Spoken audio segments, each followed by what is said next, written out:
What's up, everybody? You are tuned in to the Cris Style Ammo. Podcast, episode 215, Big Energy Monday. Hope everybody's having a good Monday morning, afternoon, wherever you're at. You're at home, you're at work. We appreciate y'all tapping into the live stream. If you're listening on the playback, we appreciate you too. Leave a comment in the comments section. We got a lot to speak on today. We got some college football, NFL, some boxing, some NBA stuff. Maul's going to do some over-unders today. But we got a special guest too, man. One of my brothers, man, not just in Chiefs Kingdom, but in life, man. My boy Boogie from Kingdom Kast is on with us, man, to talk all these topics, man. Boogie, what is going on, player? Fellas, man, I appreciate y'all, man. Shout out y'all, man. Y'all know it's a gloomy Monday, but we here. For who?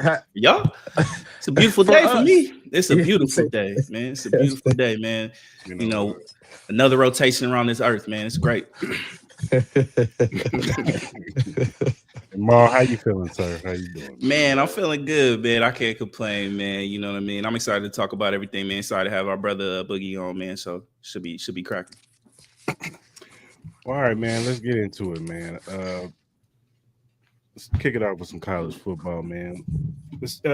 Let's bring it home real quick, Maul, man. UNLV, they lose to Boise State 38-21 in the Mountain West Championship. It was doomed from the start. I don't know what it is about Boise State with UNLV. They just trip over themselves when they play this team, and it was no different. They fumbled the football on the first drive, and it was just downhill from there, man.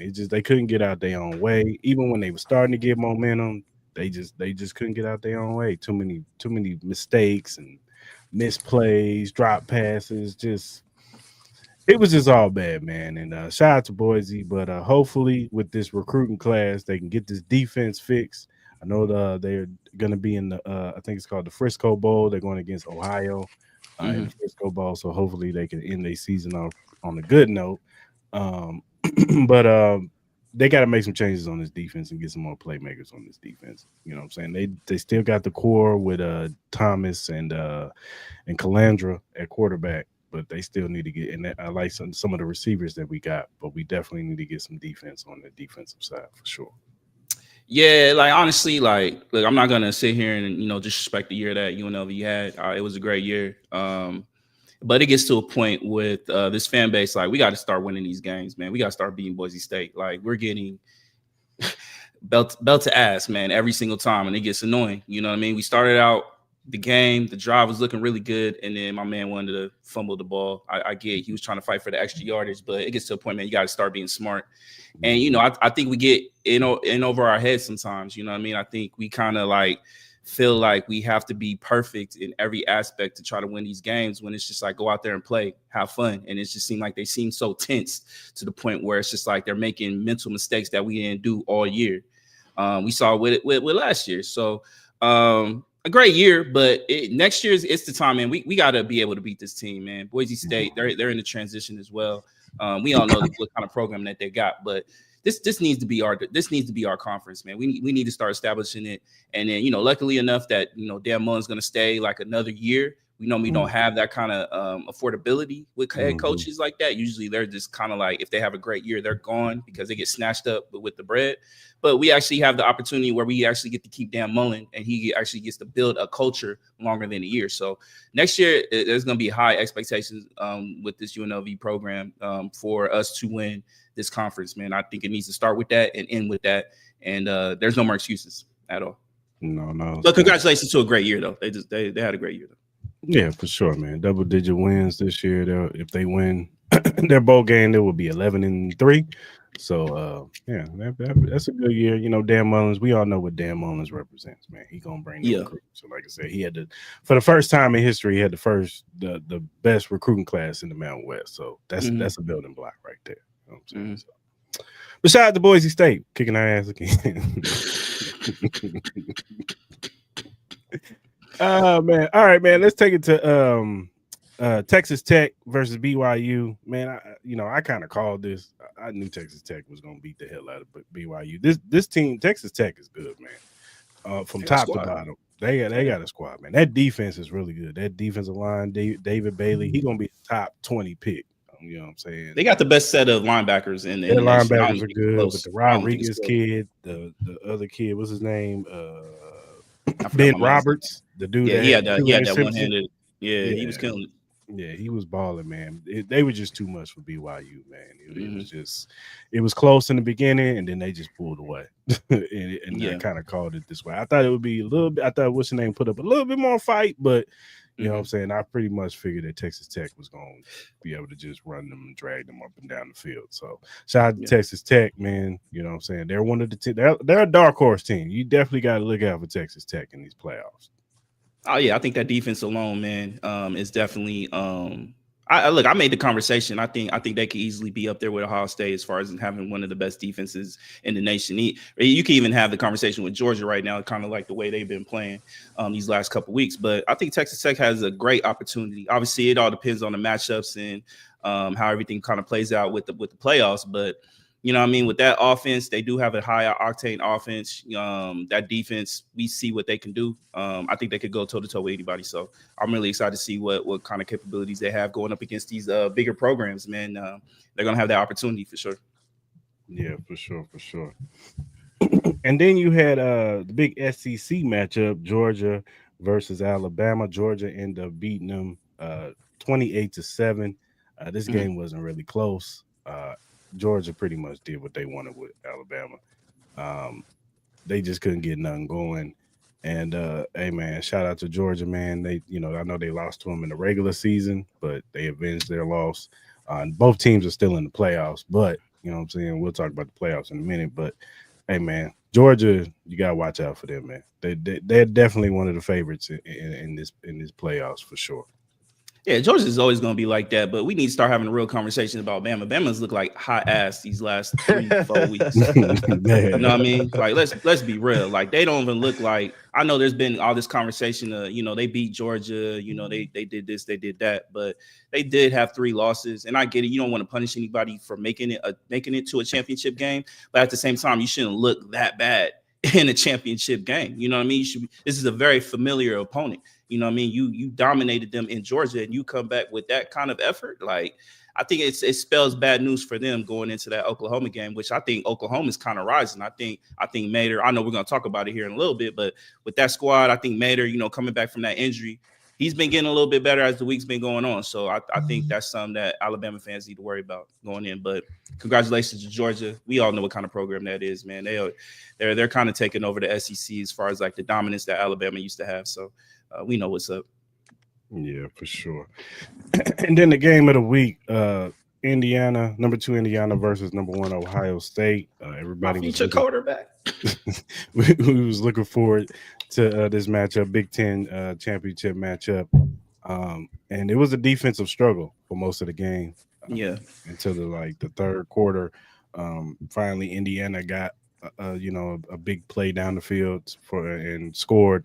And hey man, Mendoza, man, he balled out, and then in the fourth quarter, they got the ball. It's like 2 minutes and 20-something seconds left, and this is going to seal the game.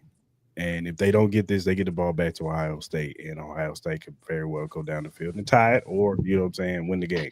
But 3rd and 7, they throw the football right down the field, boom, seal the deal. It's over. They don't get, Ohio State don't get the ball back to like 20-something seconds, and it was just too late, too less of time. And Indiana pulled it out. Mendoza, he had his Heisman moment, and I think he's going to win it because of this game. I said that, and I do think that the people are going to be looking at him as the number 1 overall pick next year for sure. Yeah, they should. That interview was interesting, man. I ain't gonna lie.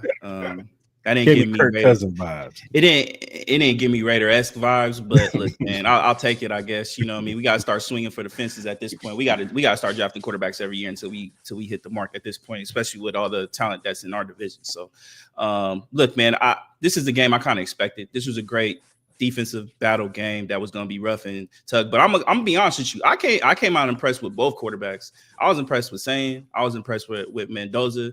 I know the numbers probably don't say anything crazy, but just, looking at both of these guys and just kind of like seeing the progression with that they were doing with throwing the ball, the accuracy that they have. They made some amazing throws as well. I came impressed, man. I was really, truly impressed, man. This is the year, if you're going to get Ohio State, this is the year, because next year going to be a problem. They're going to be a problem next year, especially with the addition of Chris Henry. You pairing up him with Jeremiah Smith, another year with saying, we all know the rest of the time that's probably going to be introduced into that crop of that program. So congratulations to Indiana. Congratulations to my future quarterback. You know what I mean? The guy that's going to get Patrick Mahomes and the Chiefs and Broncos and Chargers. Plenty of problems, you know what I mean? And we're going to have a lot of interesting. He's going to be an interesting guy wearing a Raider uniform, man. But, man, I'm looking forward to it, man. Congrats to our future QB. Speaking it into existence, man. Hey, hell, shit. I tried to do that with Shador last year, but now y'all saw what happened with that. Yeah, they passed on you, boy. But we'll talk about him later. You know what I'm saying? Mm-hmm. But I do want to talk about the playoff. The committee, they made their final selection for the playoffs, man, and it was an interesting one. People were interested to see where they were going to go with this. Let me pull this. Share the screen.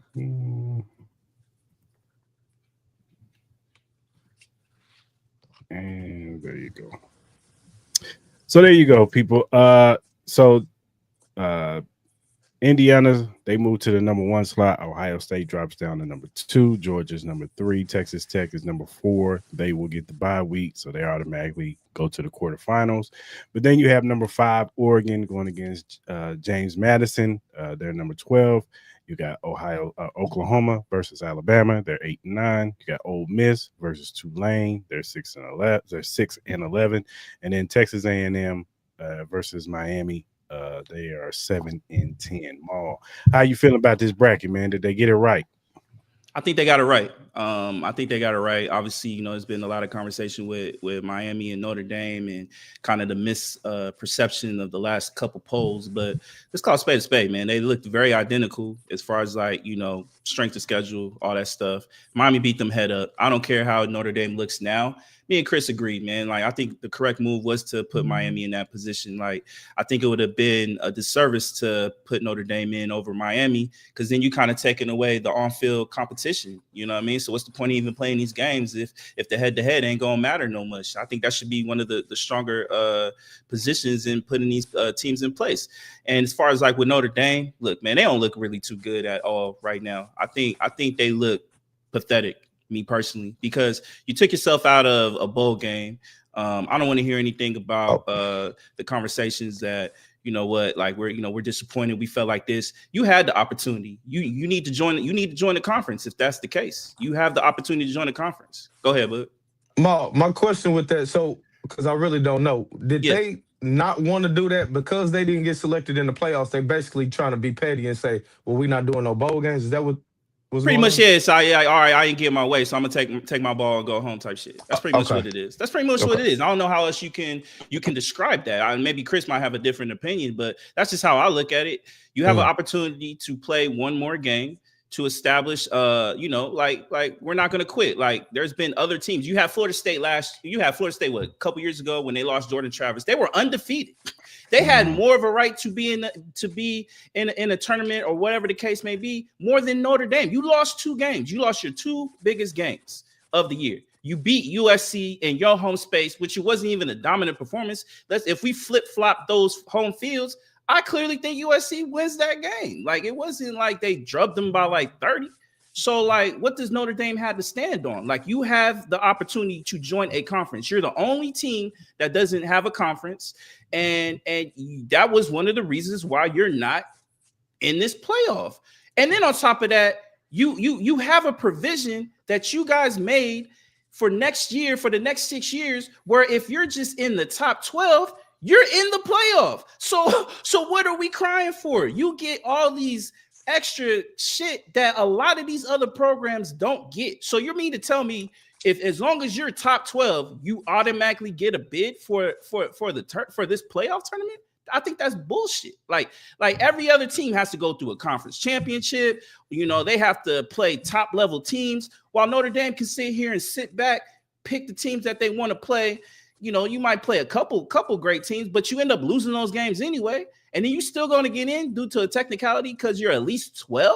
Like, come on, dog. Like, what are we talking about? So what are we crying for? You get all this special treatment, but the moment you don't, the numbers and the eye test say that you don't belong in there, you want to cry about it and not play a bowl game? Like, what are we doing? I'm a big fan of Marcus Freeman. I will always root for that brother. But that AD and Marcus Freeman are setting a bad precedence. I think a lot of these teams, they're not the only team that did not accept the bowl. I think I think Iowa State didn't accept the bowl. There's some other teams that didn't accept bowls. I think all of them should be ashamed of themselves. Like, you don't want to establish that kind of a precedence where it's a CFB bracket or bust. So then what's the point of having these bowl games? Mm-hmm. What's the point if that's all we're going to do? If we're going to head to this trend where bowl games don't matter, or conference championships don't matter, then no, honestly, then we might as well just get rid of conferences, make one big ass league, and then everybody plays each other in a manner where it's acceptable, where all the schedules are kind of even, where everybody has to play a certain amount of big level schools and smaller tier schools, whatever the case may be, because I feel like NIL money has been a point where I think it's kind of, minus like, you know, Ohio State and, you know, Georgia and some other programs, it's kind of a level playing field to a degree. Like, you know what I mean? So it's really not that bad. So look at Indiana. Yeah, look at Indiana. Look at Ole Miss. Like, you know what I mean? Like, you know, congratulations to James Madison and Tulane. Like, I know there's been conversations like, oh, these guys don't deserve to get in. Don't blame these programs. They did what they had to do and they got in. You need to blame the people that created this system. Like, shout out to Tulane. I get it. Tulane played Ole Miss and they got whipped by 30. Who knows what's going to happen? Duke lost hella by Virginia, and look what happened on Saturday. They ended up beating Virginia and embarrassing that program for not winning their first ACC championship ever. So like, and then James Madison, we don't know what's going to happen. Like, all of us will assume James Madison is going to get thralled by or Oregon. But I think it's great for their program that they get this opportunity in this stage to be able to perform. We don't know what these kids are going to do on that field on that Saturday or Friday, whenever their game is. But at least they get the opportunity to do so. It's no different from the NCAA basketball tournament. There's a lot of programs that don't need to be on the court with Kentucky, North Carolina, or Kansas, or any of those programs. But you know what we see every year? We see an upset. We see something that we never seen. And I think that's the great thing about the sport, or sports period.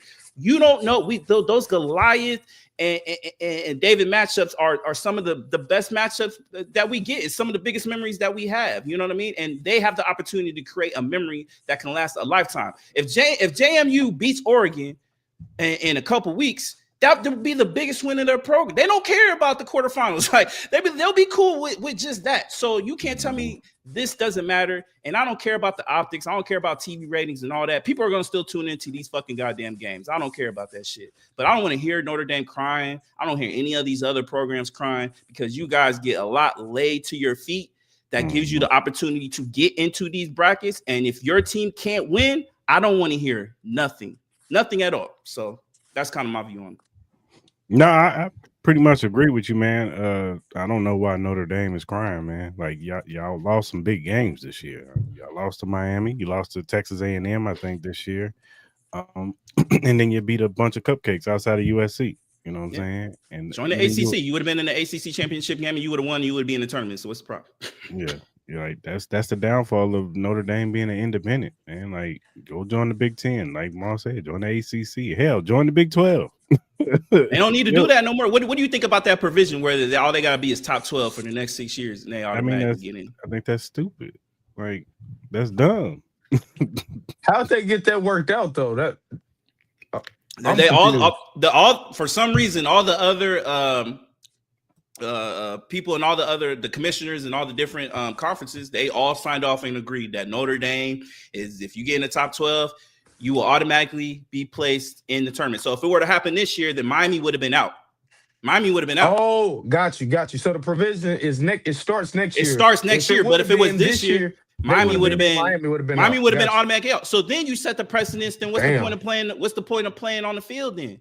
So if Miami beat y'all, heads up, I don't care where the game is. It could have been on the fucking moon. They beat y'all.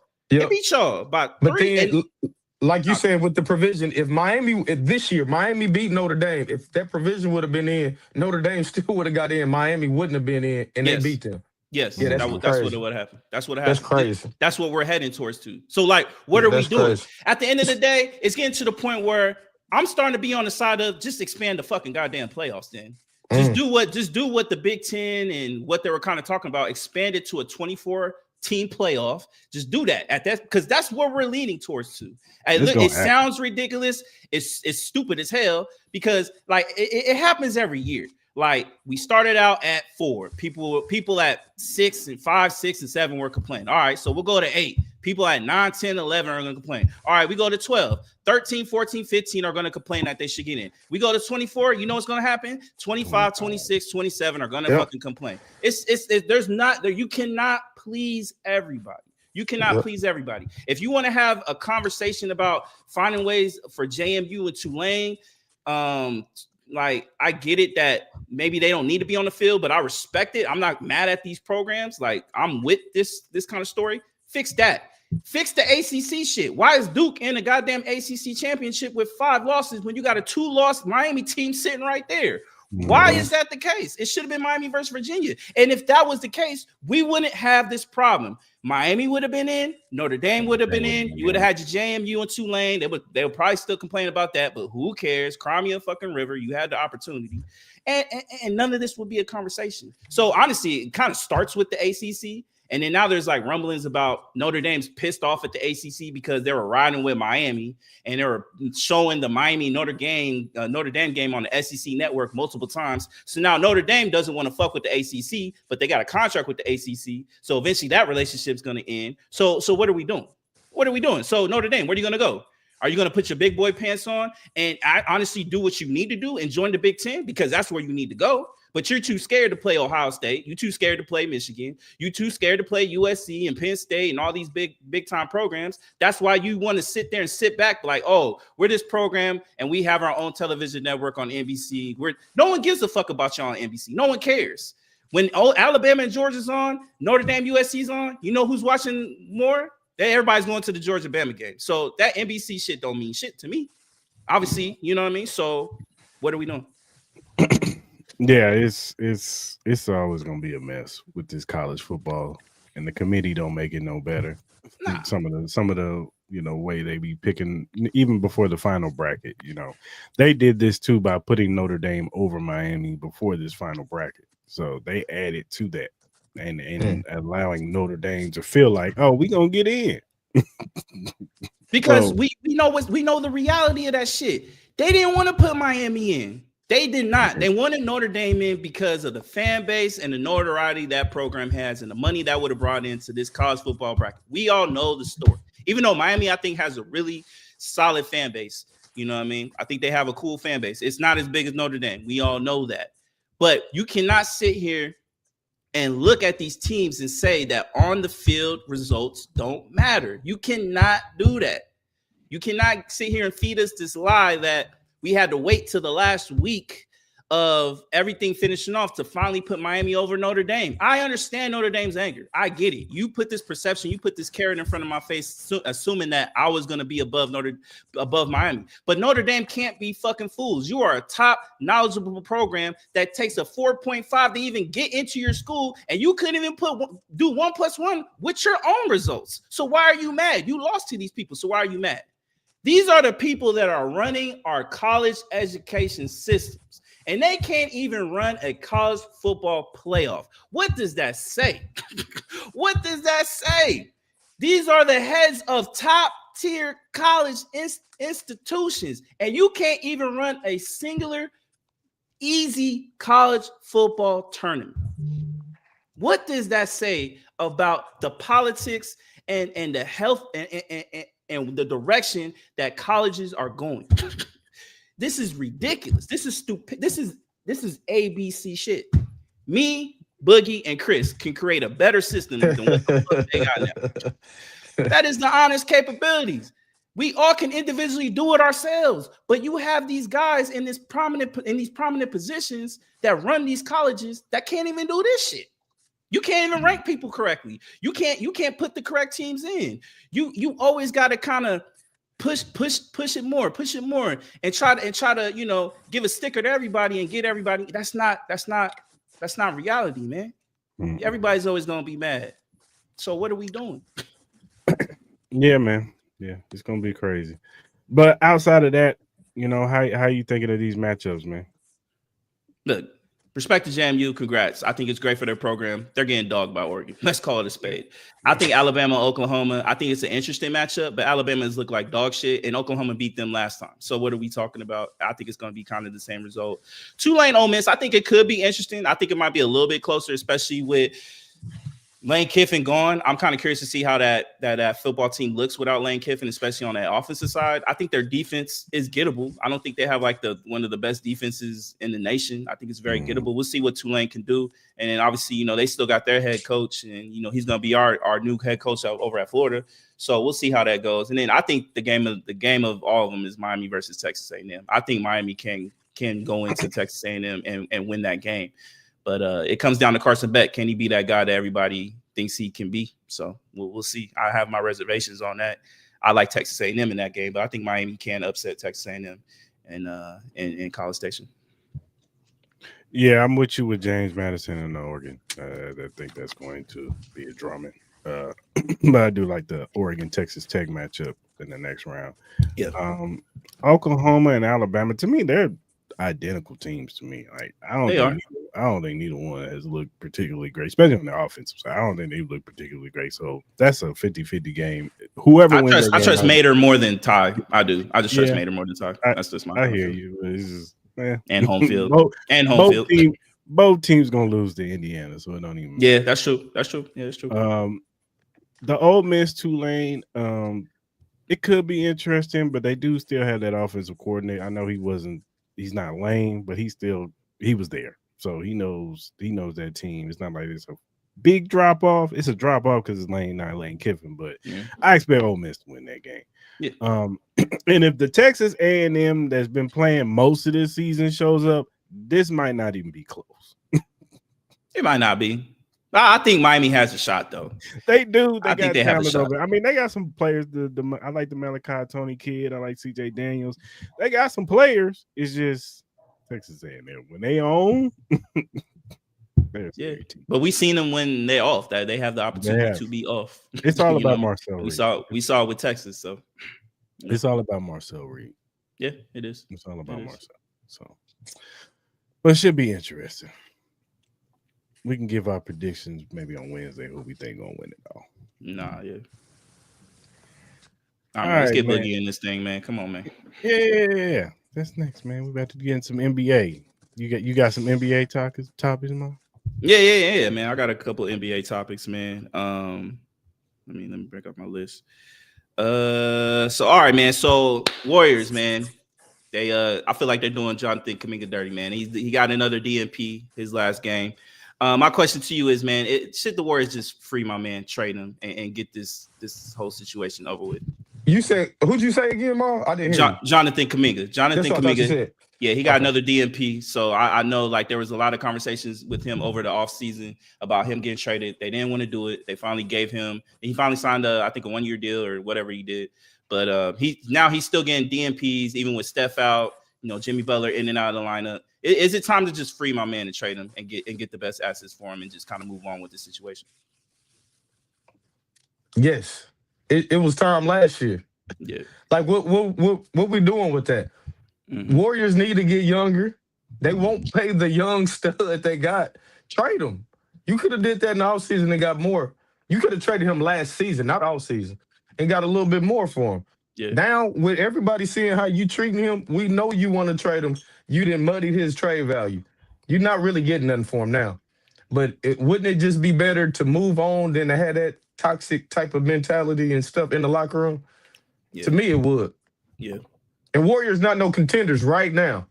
Like, they not winning nothing with this team. Trade Q, get some young pieces. I keep hearing AD that they interested. Try to go do something like that, man. But you need to get rid of them. It's time. Chris? Yeah, I know. I agree. I been saying this last year. I think we had this conversation last year, Ma. Like, well, what are we doing with this kid, man? Get rid of him, trade him to a team, get some value for him or whatever you got to get for him, and make this team better. Because the old guys are getting old, man. Steph ain't gonna be there. He might be there maybe 1 more year, 2 more years, and it's over. You know what I'm saying? That regime is done. You know what I'm saying? Draymond might be gone next year because he's slowly and surely sneaking up into media. So go ahead and trade him, man. I agree with both of y'all, man. I just think I don't know what the Warriors are doing. They weren't championship contenders going into this year. Like they should have been traded Jonathan Kuminga. Like Steph, look, I love Steph. He's one of the all-time greats, but he can't stay healthy as much as he used to anymore. We see his body breaking down. Draymond Green ain't the same player like he used to be. I think Steve Kerr's kind of been. I don't know what the purpose is with Steve Kerr, what he's trying to do. Like obviously, he's kind of tied his lane with Steph and Draymond. I think the moment Steph is gone, I think that's when Steve Kerr retires or tries to go to another franchise or something like that. I don't understand why they don't try to establish this team for the future because they're not winning anything now. Like I don't know what assets you because I know you keep hearing all right, you give me AD. Okay, I love AD. I'm a big fan of AD. I appreciate everything he did for my Lakers. But brother cannot stay healthy, bro. Like what are we doing? He'll fit right in with the Warriors right now. You fit in, but like if they stay healthy, then cool, yeah, it's gonna look really good. Do I think they're gonna compete with OKC? No. Do I think they're gonna compete with San Antonio? No. Do I think they're gonna compete with Houston? No. Do I think they're gonna compete with my Lakers? No. I don't think it's gonna happen. So what are we doing? Like, I get it. You want to get the best years out of Steph. I get it. You don't want to trade Steph because I think that is your best trade asset is Steph Curry if you want to go towards the future. And I get it. You're not going to do that because he is the Warriors and the Warriors are him. Like, he's their best player of all time. That is a great conversation to have. But at the end of the day, I just get rid of Kuminga. If you're not going to play him, get rid of him. All you're doing is what Boogie's saying. You're devaluing him as a trade asset. So why wouldn't you want to put him on the court and show what he can do? I think he's very capable of averaging over 20 points a game. He's very athletic. I think he could be a defensive player. That's the way you can get the most assets for him, and you can get top tier players to help Steph. Now, you sending him on the bench ain't gonna do shit but hurt his value. So what am I getting? You know, is this shit personal? It has to be personal. There's no other way. Why would it? You can't sit here and tell me it's not personal. Because if you want to trade him, play him. Show the world what he is capable of doing. Like there was moments in the playoffs where he looked really, really good against Minnesota. I get it. They didn't win the series, but he looked really good. He was averaging over 20 points a game. Why wouldn't you want to do that when Steph is out? When Jimmy Butler's in and out of lineup, that's the moment you want to play him. You should play him regardless because he's one of your best athletic wing defenders that you have. So why wouldn't you want to play him? And then you got the whole situation with Jimmy. We all know it's only a moment of time before Jimmy is going to have Jimmy moment and be like, yo, I need a contract. I don't want to play. I'm a pout and then trade him. For sure. Yeah, actually that Jimmy Butler stuff might happen before you get him off your team. Q-Mug. Yeah, you probably gonna get that Jimmy Butler stuff real soon. Right. So wouldn't you want to just put Jonathan Kuminga? You should want to trade Jimmy Butler first, more than Jonathan. That's just me, because Jimmy Butler he's a declining asset as well. He's getting older, man. I get a lot of us grew up with these guys: Steph, LeBron. AD, Jimmy, all these guys. I get it, man. They have a special place in our heart with just all the memories that they gave us, and I appreciate everything that they have. But their time is done. Their time is done, man. These new cats is in. Shea, K, Jalen Brunson, Cat, Jason Tatum when he come back with Jaylen Brown, Victor Wembanyama, like Alperen Sengun, the Amen Thompsons, and all these. This is their league now. Cooper Flags, and that's not including all the cats. Chris knows how excited I am for the draft that's coming up this year. I think there's a lot of amazing talent that's coming into this. Bro, they're getting phased out, bro. We got to get it's time to move on, man. And like you said, everything you just said is even more reason why they need to be playing him. Exactly. They old, they slow, they need that. They need him, but they won't. That's crazy, bro. Like you said, Chris, this has been 2 years we've been saying the same conversation. It's the same stuff, man. Same stuff. Yeah, nah, for real. All right, next up, the Mavs, man, seems like they made a little bounce back. They're 9-16 still, but they won the 4 out of the last 5. They beat the Nuggets, the Rockets, and Heat. Heat are great contenders in the East. We all know what the Rockets and Nuggets are, man. They were able to win. So my question to you is, should they just tank? Because this is honestly the only opportunity they're going to be able to get a top draft pick, or should they try to go all in, get Kyrie back, and try to make the play for the NBA Finals? I'll let Boogie rock first. I mean, you never want to come out and say tank, but let's be real, Mal. Yeah. Even if Dallas get healthy, do you got them beating them same teams you just was naming? No, I do not. You got them beating the Thunder, you got them beating the Rockets, you got them beating the Nuggets, you got them beating the Lakers? No, I do not. Okay, well, you got a lot of assets, Mal. Yeah. Why not? I'm not saying tank, but man, if you can get another top pick, you got Cooper Flag, you're going to be able to get out of Kyrie and AD. So you getting something back. Them is a couple first-round picks right there. Yeah. If you mess around and get a top 10 pick this year, you still got Cooper Flag. You still got a decent team. Yeah. I'm just saying. Now, if they keep winning and by All-Star break, they over 500, okay, we're going to change our tone a little bit. Mm-hmm. But I'm giving the keys to Cooper Flag. I like what I done seen out of him. He developing. I like him coming out. I'm giving the keys to him. I'm building around him. Yeah. I love Kyrie. That's one of my favorite players ever. But like you said, if Dallas is not about to be serious contenders for a ring, man, go get what you can get, man. It's time to give it to Coop. This is his team now. Yeah. Yeah. That Kyrie and AD, not AD, that Kyrie move was for Luka. Yeah. I felt like you didn't mess that up. Let Kyrie go somewhere, get you a little first-round pick, trade AD, get you a couple first-round picks, suck this year, get a top 10 pick. You right there, bro. Mm-hmm.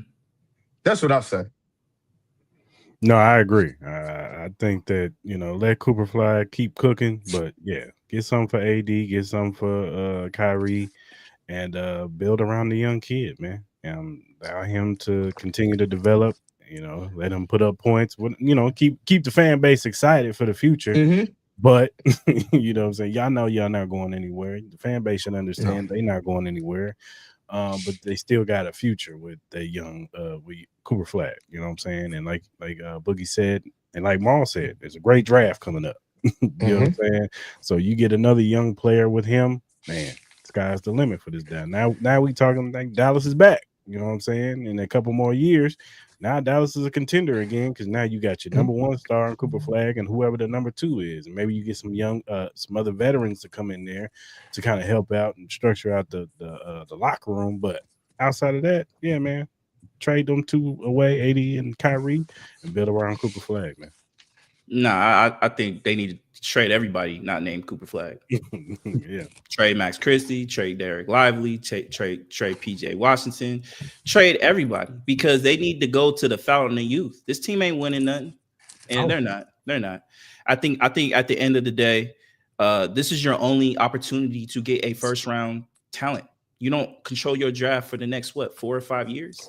That's another big another big thing right there. So good point. Why wouldn't you? I know we don't like to use the word tank, but set yourself up for failure. You know what I mean? Set yourself up for failure, dog. Like you're not winning anything. By the time Kyrie comes back, he ain't coming back until at least after All-Star break if he's even capable of doing that. Klay Thompson, get rid of him. PJ Washington, get rid of him. Max, I think keep Max Christie because he would kind of fit the timeline, cats like that. If you want to keep anybody, I guess keep Derek Lively. I think he will fit the timeline of like a Cooper Flag. But trade everybody, I think, at this point. I think you need to get a fountain youth. And I think the Mavs fan base would love that kind of breath of fresh air because as long as AD's on that team, he's always going to be symbolized as the guy they traded Luka for. And he's never going to live up to those expectations. Like that fan base is cool. I'm very cued into that Mavs Twitter, and they kind of go they're kind of go through their back and forth emotional states where they're like, we're happy with AD, but then you get the AD where he swipes and it looks like he broke his hand or he tears his ACL when he falls on the ground. Like that's just the AD story. I think Just go ahead. Just trade. That's kind of thing. All right, next up, man. I know me and Chris kind of already talked about it, but since Boogie's on, I wanted to kind of get his mindset on the whole Giannis situation. Giannis, there was reports about, him. Brian Windhorst pretty much just said that he asked for the trade. That was the whole reason why the Knicks and the Bucks kind of went into negotiations. Obviously, that didn't happen. He ended up coming back for Bucks training camp, getting established. But now the rumors are picking back up because the Bucks are not doing well. And then he has a calf injury.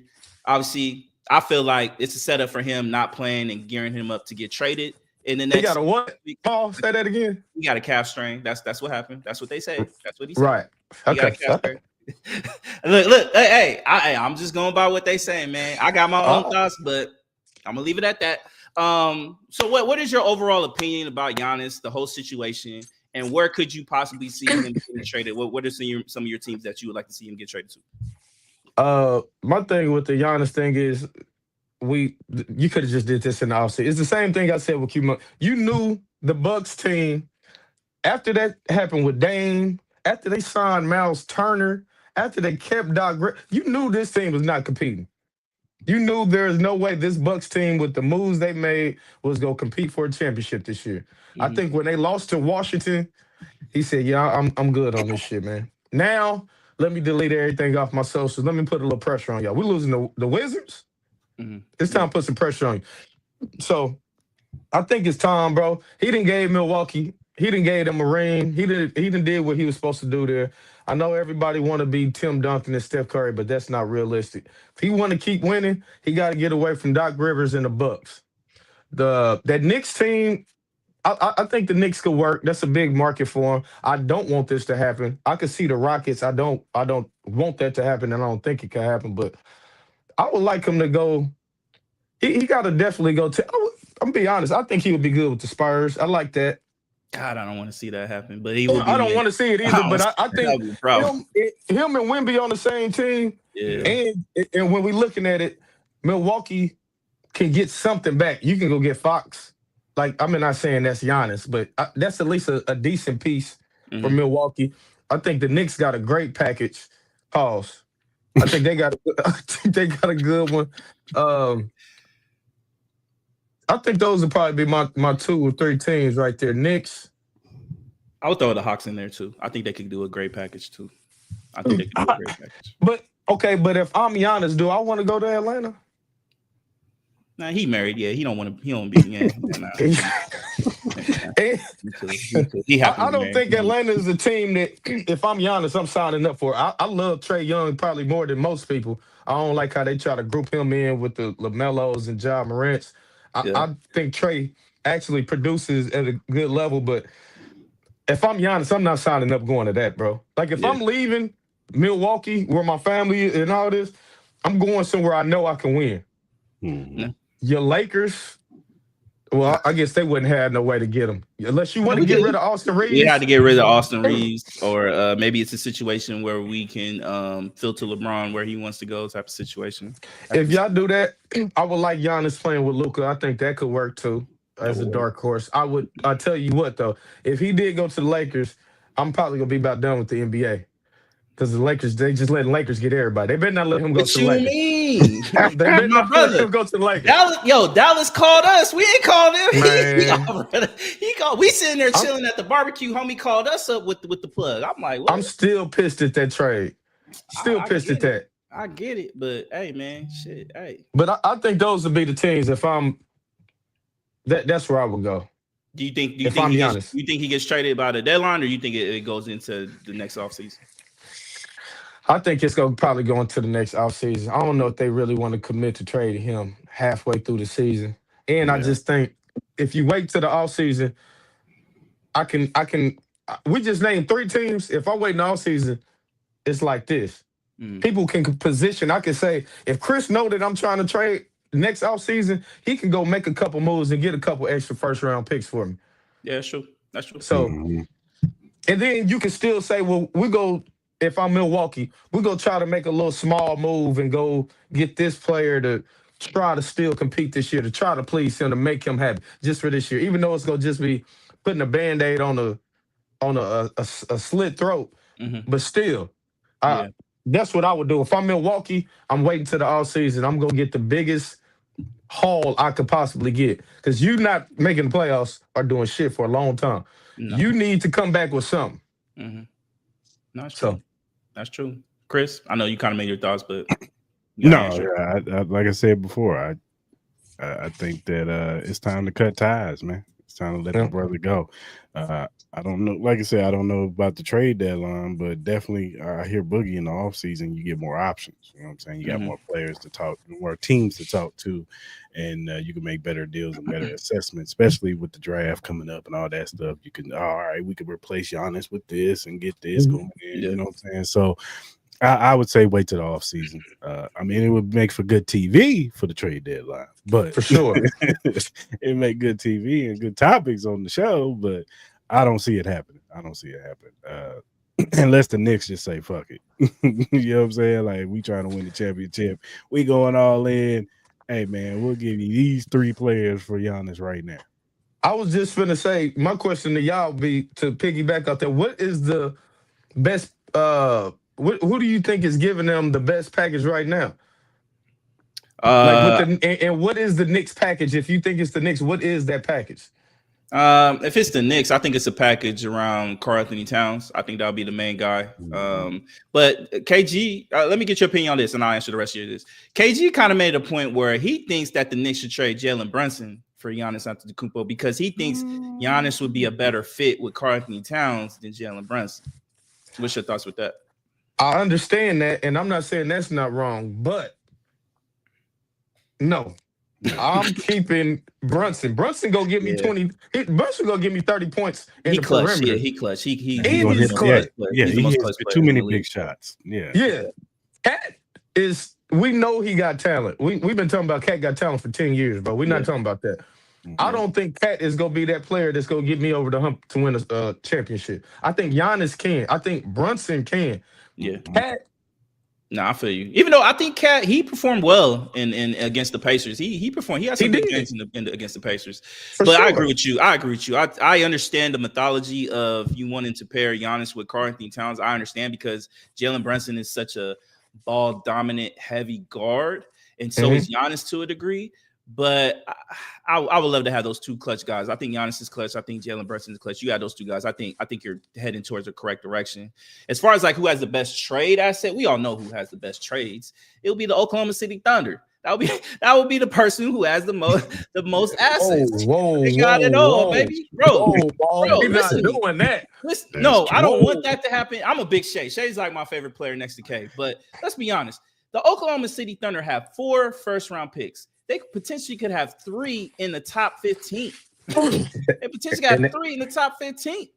And that Clippers pick right there, bro. Yeah, bro, it's like 4th right now, 4th or 3rd right now. Like, what do we like, bro? They actually have, and then on top of that, they have a lot of players that sit on that bench that could easily be starting for 29 other teams. Like, bro, like that team is loaded as shit. You could throw in a Jalen Williams, you can throw in a Lou Dort, you could throw in an Alex Caruso, Isaiah Hartenstein. If you want to get ballsy and throw in Chet, you can do that. You don't even have to trade any of them. You could just trade 4 first-round picks. You could just trade the picks because you have 3 top 15 picks with this level of talent, bro. Like, you don't think Milwaukee be like, all right, we'll sign up for that. The second best one, I think, is between the Hawks and the Spurs. I think those 2 because I get what you're saying about the Hawks, and they're not really established as this championship contending team. I think Trae Young will definitely be in that trade. I think Kristaps Porzingis will be in that trade. I think Zachary Ricochet will probably be in that trade. But they do have top level picks. I think between the Hawks, the Spurs, and the Thunder, they control a lot of the first round.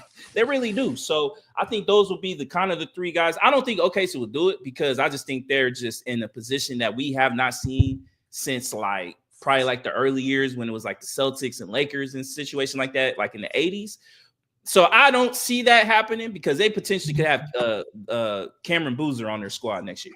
They could potentially have, you know what I mean? You know how filthy that shit is. That's fucking nasty. They could potentially have my UNC guy, Caleb Wilson, on that squad. You could potentially put Peterson from Kansas on that squad. Yeah, they have give me the banana mall. I don't like this shit. I'm being honest with you, bro. They have the opportunity. They could potentially have two of those guys on their squad, depending on how the Jazz pick goes, depending on how the rest of these picks goes that they own. So, like, yeah, but and then we all know that eventually they're gonna have to trade Lou Dort. They're eventually probably gonna have to trade a Kason Wallace and Isaiah Hartenstein and Alex Caruso, and you know those guys can potentially give you first round picks. Well, then they're gonna have even more first round picks on top of what they already have. So yeah, it's going to be a combination of those three. Where do I think Giannis ends up going? I think he personally goes to the Knicks. I would love him to come to my Lakers, but I think my Lakers have a bigger idea, and I know a lot of people think this is going to be crazy. I think Luka is trying to get Jokic on the squad, and I think I don't think that's crazy, bro. I think because pay attention to this all season. If Jokic does not take that $370 million contract at the Denver Nuggets, the first moment they can give it to him, if he does not sign that, he's a free agent the following year in 2027. The Lakers will have a lot of cap space next year. And then the year after that, I think we're projected to have top 2 cap space the next couple years. I think that's setting up for Jokic. I think that's what you're trying to do. If they don't go all in for Giannis, I could see them doing a trade for like Herb Jones or something like that, which I think he can help us now.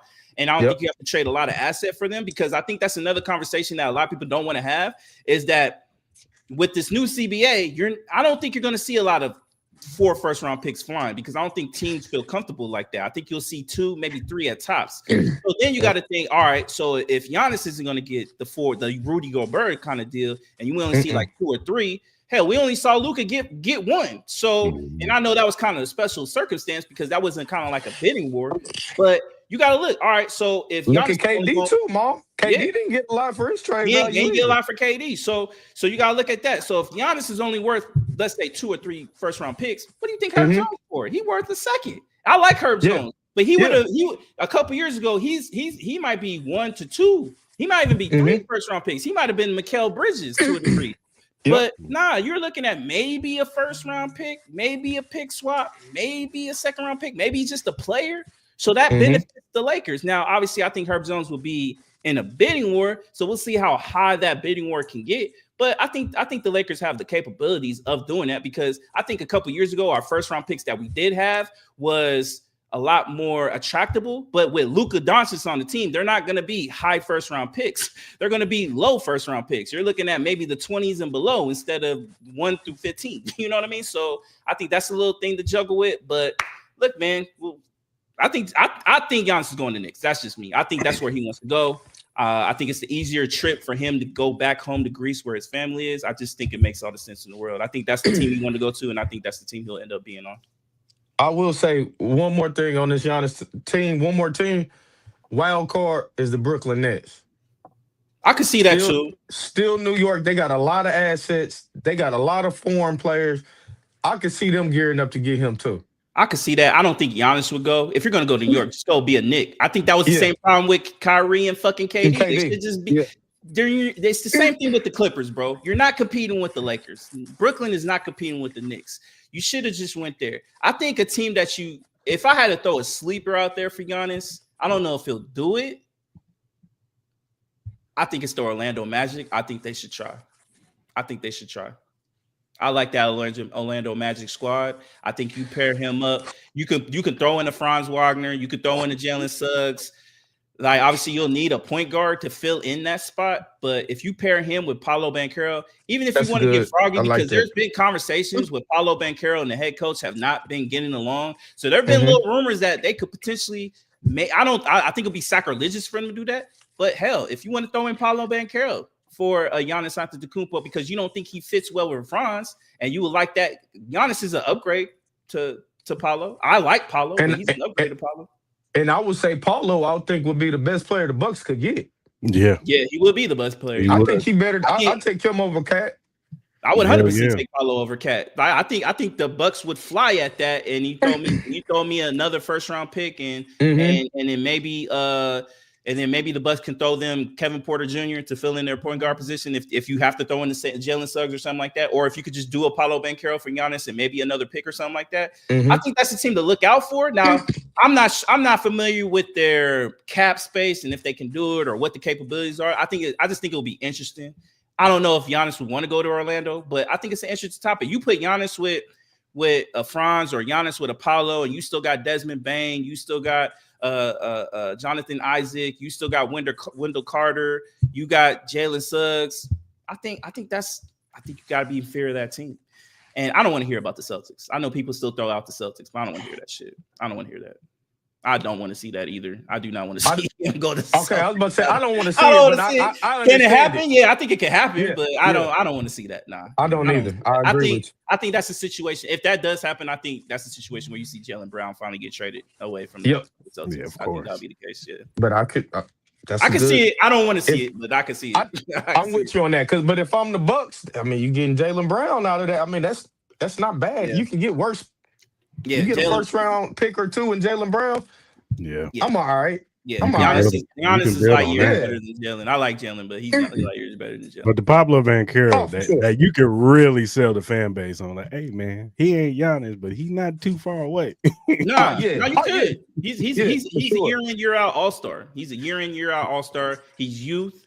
He'll bring excitement to that squad, and I don't know. We'll see. We'll see. I think it'll be interesting. But all right, guys, last one. NBA Cup, man. Everything starts this week, man. They come to Vegas here on Saturday. So I kind of want to, see who you guys got. You got in the West, you got the Suns versus the Thunder and the Lakers versus Spurs on Wednesday. Tomorrow night, we got the Heat versus Orlando and the Knicks versus the Raptors. So you guys give me your predictions, man. Who you got making it to Vegas and who do you got overall winning it all? Say the matchups again. So I'll start out with tomorrow. In the East, you got the Heat versus Orlando and the Knicks versus the Raptors. Who y'all got? Heat versus Orlando and Knicks versus the Raptors. I'm gonna go with Orlando. And I want to go Toronto. They've been losing a little bit lately. But I'm gonna go Toronto.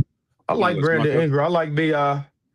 It's gonna be tough. They, like I said, they've been sliding. But him and Barnes, I like what they building in Toronto. And you know what? Toronto was one of them teams the last couple years that it was whispers about Giannis. No, we moving off that, but that was one of the teams. That is another team. I totally forgot about them. That is a team that Giannis could potentially go to. I think they do have some assets with that. I think they would have to trade Brandon Ingram. I don't know if you want to do that. And yeah, I'm not sure. Gorilla might shoot up the whole block, man, if you do that. So. but I like with Toronto. I like him and Scotty Barnes. I like that little team, man. They got a nice little team. I'm gonna take Toronto on that. Okay, Chris, who you got? Orlando, and you said the Knicks in Toronto. Orlando, no, it's a Heat versus Orlando and Knicks versus the Raptors. Give me the Knicks. So you got Knicks, and then who you got in the other matchup? Orlando. All right, in the West, you got Suns versus the Thunder, and then the Lakers versus the Spurs. Potentially, Wemby could be back on Wednesday. He will be back on Wednesday because he fully practiced today. They called him out today, and he will definitely play on Wednesday. So we all know how the Lakers gets. Everybody gets healthy when the Lakers are arriving. So, yeah. Thunder easy. Booker ain't playing. Jalen Green ain't playing. Blowout. Yeah. I want to go with the Spurs Wemby playing, actually. But I'm going to go ahead and take the Lakers. Okay. They great in NBA Cups. I'm going to take the Lakers, and I'm going to take the Thunder on that. That's what the NBA wouldn't want for the NBA Cup, Thunder versus Lakers. I would take that. I'm going to the game. I think we Who you got, Chris? No, I got the same. Is everybody going to be healthy for the Lakers? Yeah, everybody's healthy.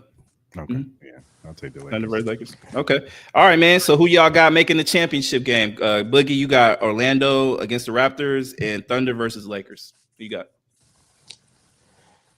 I'm going to go.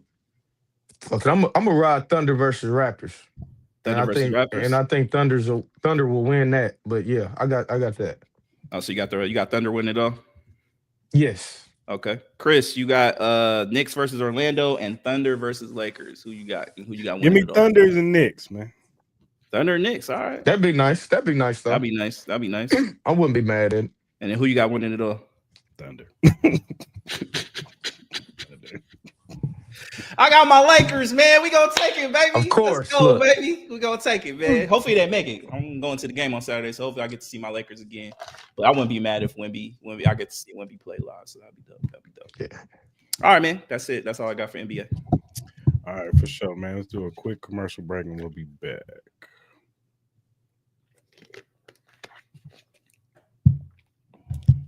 Introduce yourself to Magnet, the ultimate sports drink. Are you ready to take your performance to the next level? Do you want a sports drink that eliminates the muscle cramps and fatigue when working out or training? Meet Magnet, the sports drink designed for athletes who refuse to settle for mediocrity. It's power-packed electrolytes and rehydrates and restores balance with their scientifically formulated blend with magnesium that fights fatigue and boosts endurance. It has natural ingredients made with real fruit extracts and no artificial colors or flavors because your body deserves the best. It has delicious flavors like mixed fruit and watermelon that keep you revitalized and ready for action. It will boost your performance with essential vitamins and minerals. Magnet fuels your workouts, helping you crush your goals. Join the Magnet movement whether you're training, competing, or simply staying active. Magnet is your go-to refreshment for peak performance. You can order it now on our direct link at drinkmagnet.com. Also, use promo code Cris Mal to get $5 off your purchase. So don't wait. Again, that promo code is Cris Mal to get $5 off your purchase. Get Magnet, push your limits, fuel your passion. The Magnet Sports Drink for sure. All right, man. Let's talk a little boxing. You know what I'm saying? Some things then went down. Some fight cards have went down. I want to get Boogie's opinion on it, man.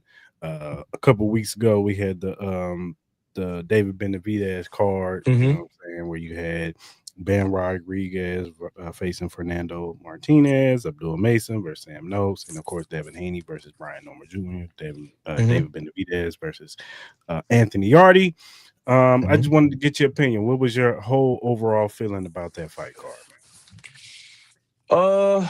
I thought Bam looked great, man. Bam looked pound for pound. Like I really enjoyed just watching that fight. Bam, he really looked good. I want to see him eventually, him and Inoue. That's one of my dreams. That's starting to creep up in my top 5 dream matchups now after seeing these last couple performances. So love what I seen out of Bam. I thought Abdullah Mason, I think that was a great fight for his career, man. It was. He had to fight like Yokes, right? Did I say his name right? Sam Noakes, yeah.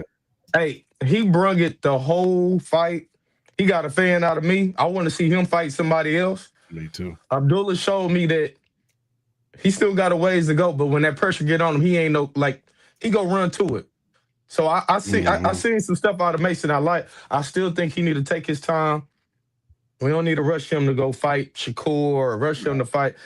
Take your time with these fighters. I know everybody want a finished product right now, but let's just chill on Mason. I like what I seen. See him get a couple more fights. I wouldn't mind seeing him as I would love that fight, Chris.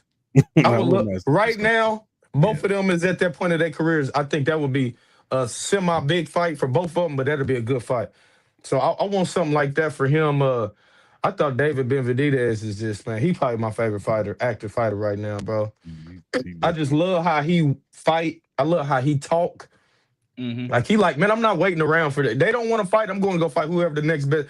Like, as a boxing fan, you gotta love him, man. Yeah, for sure. He's saying, okay, Bivol is the best. I want to fight him. Bitterby is the best. I want. Neither one of them want to fight. I'll go move up and fight the best guy at the next weight. What? Here, take my pay-per-view money. Here, you can have it. I love that. I thought Yardy, he's a tough guy. He done got knocked out every time he didn't try to step up. Yes. But he got heart. It was a cool fight for a minute, but you could just tell that when David was landing his punches, you could just tell he didn't have the same face he had when he was landing them punches. So David, I want to see that next fight with Ramirez. Him stepping up, it's gonna be tough. It is, because that dude right there. Stepping up and taking that first fight is like that's just a dog mentality, bro. It is. So I'm gonna support him. I can't wait to see that fight. I hope if he win that fight, we can get him and Bivol or him and Bitterby. I think any of those 2 fights is probably fight of the year candidates. So I can't wait for one of them fights. But yeah, that was a good card, man. Oh, then of course Devin Haney. I can't forget Devin Haney. I picked Devin Haney to win. I thought he was going to win unanimous decision. Chris, no, I've been saying this for a minute. I thought he was just going to outbox Norman. I really thought Devin Haney could have stopped him. I do too. I really think early, I just don't think Devin Haney got that type of closer mentality. Like you know how Terrence Crawford see a little blood, he's trying to get you out of there. I think Devin Haney was like, you know what? Yeah, he a little hurt, but let me just stay consistent and just stay behind my jab. That jab was amazing. It was. Jab, he was looks his jabbing best his at ass off. 147. He looks his best at 147. I think he is the best at 147 right now. I think he could unify at 147.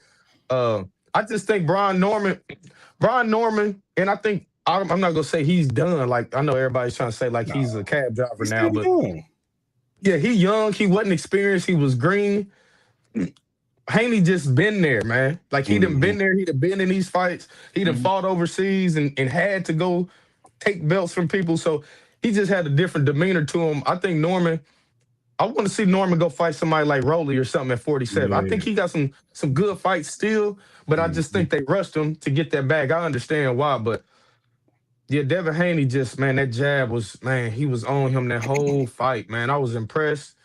I think Haney even got caught with something, and I seen him bounce like that. That's what I was looking forward to, because I know he kind of had the little PTSD with the Ryan Garcia fight. Even after, remember he fought Ramirez, and he still kind of wasn't engaging like that. I think this was the first fight, like you said, at 47, where he was stepping into them punches, and he was like, "Oh no, I'm feeling good when I'm doing this." Yeah. So I want to see Devin Haney mix it up with shit. Unifying at 47, definitely Barrios, Rolly. Of course, I want.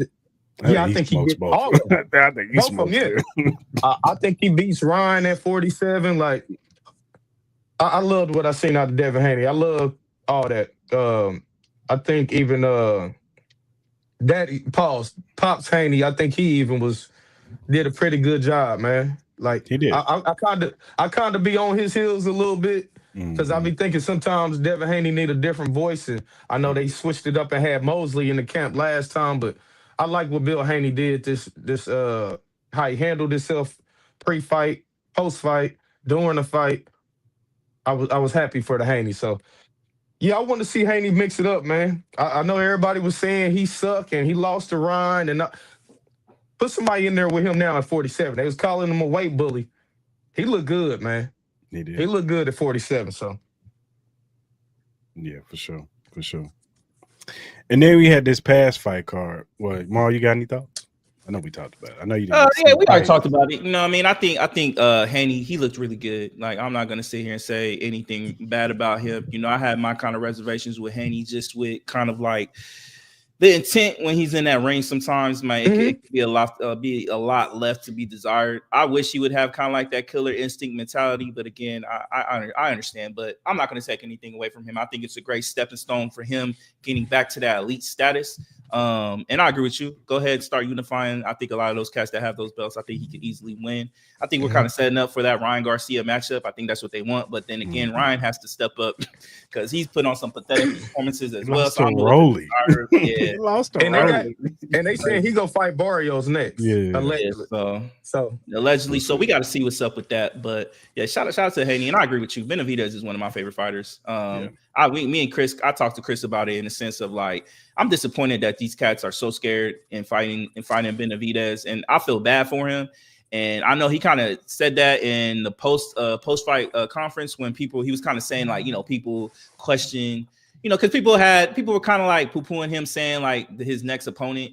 And I get it. Like, I know that's not the name you want to hear. We want to hear Canelo. We want to hear Bivol. We want to hear Bitterbeef. We want to hear all these names. But what is he supposed to do? You know what I mean? Like, there's not too many guys that can stand up with him, and that's going to be a formidable fight. Canelo's been running away from him for years. I don't understand why Bivol doesn't want to fight him. I've been disappointed in him. Well, Bivol is hurt. He did get hurt. He got surgery. That's why he's not fighting him right now. So I give him a pass just for now, Ma. Okay. I did not know that, so I'll give him a pass as well. And I know Bitterbeef's kind of been on the fence of whether he's going to retire or not retire, so I kind of get that. But these are some big money fights that need to be made. I don't like. My main thing is Canelo. Why are you not fighting this man? We know why you don't want to fight this man, but you know why. Exactly, Chris. You know why. I know because I know Benavidez is gonna whoop his ass. I know this for a fact. This might be the first time we see Canelo get knocked. I ain't gonna lie to you. I'm with you. Respectfully, I want to see that fight. I think it would be so good for boxing. But again, it's like what is Benavidez supposed to do, man? Like, he's gonna move up. I'm very curious to see how that fight goes. I'm not really gonna be a good fight though. I'm fighting at cruiserweight. Yeah. I'm not no cakewalk at all. No, I'm not saying he is. I'm not saying this. I'm not familiar with. I haven't seen too many of his fights, but I'm gonna watch. He's like the Benavidez of the cruiserweights. Yeah. No. I'm not saying anything of disrespecting him at all. I'm not saying it at all. I just know there's just kind of like this conversation that Benavidez hasn't really fought top tier talent. You know what I mean? Sure. And I just don't think that's fair to him because he's gone out. He's instated all the people that he wants to fight. He don't care the purse. He don't care where it's at. He don't care about none of that. I just want to fight, put my name out there, and then all that other shit that people want to talk about, all that shit will get taken care of itself because I'm gonna go in this ring and whoop whoever's ass that's in front of me. And I respect that. That's why I've always been a big fan of Benavidez, and that's why he's been one of my favorite fighters going in. And I will always support that man because he is what the true definition of boxers need to be. He is that guy who's not scared to take that moment. He's not scared of the L. He's willing to do what he got to do to be able to be considered one of the greats of all time. And there's a lot of conversation with a lot of cats that you can't say that. So, yeah, for sure. And then we had a card this past week. You had now it was some controversy before leading up to the fights. You had the Lara fight. Unfortunately, the guy he had I forgot his name, but he ended up getting caught up on PEDs. I think his name is Genevieve. He got caught up on PEDs, and he claimed he's innocent. They always claim they're innocent, but right? They always claim they're innocent, but whatever. So he messed up that bag. So, and then the Fulton fight, which was disappointing. My man missed weight. You move up because you have problems at 130. You move up to 130, you still got problems. It's just like, come on, man. So, but somehow he still gets rewarded to fight for the 135 belt. So I didn't get that. But then you had the main event with Isaac Cruz and Roach. Lamont Roach. Yeah, which, you know what I'm saying, was an interesting fight too. Roach, his return after, the Tank situation and all that stuff. So it's good to see what he would look like after that fight and all the hype on him now. What was your thoughts on that card, Boogie? I was let down because of all the stuff you just said, that popping dirty for steroids and you fighting a 40-year-old boxer and you supposed to be the boogeyman. Yeah, I know, right? I'm not feeling that. First of all, I don't even. If you fail PEDs and you a steroid in boxing, I have no respect for you. I don't. All that you did, I can't even respect because I don't know when you started. Yeah, I don't know when you started. This is when you got caught. When did you start? See, you've been knocking everybody out. You've been a boogeyman. Now all that's questioned.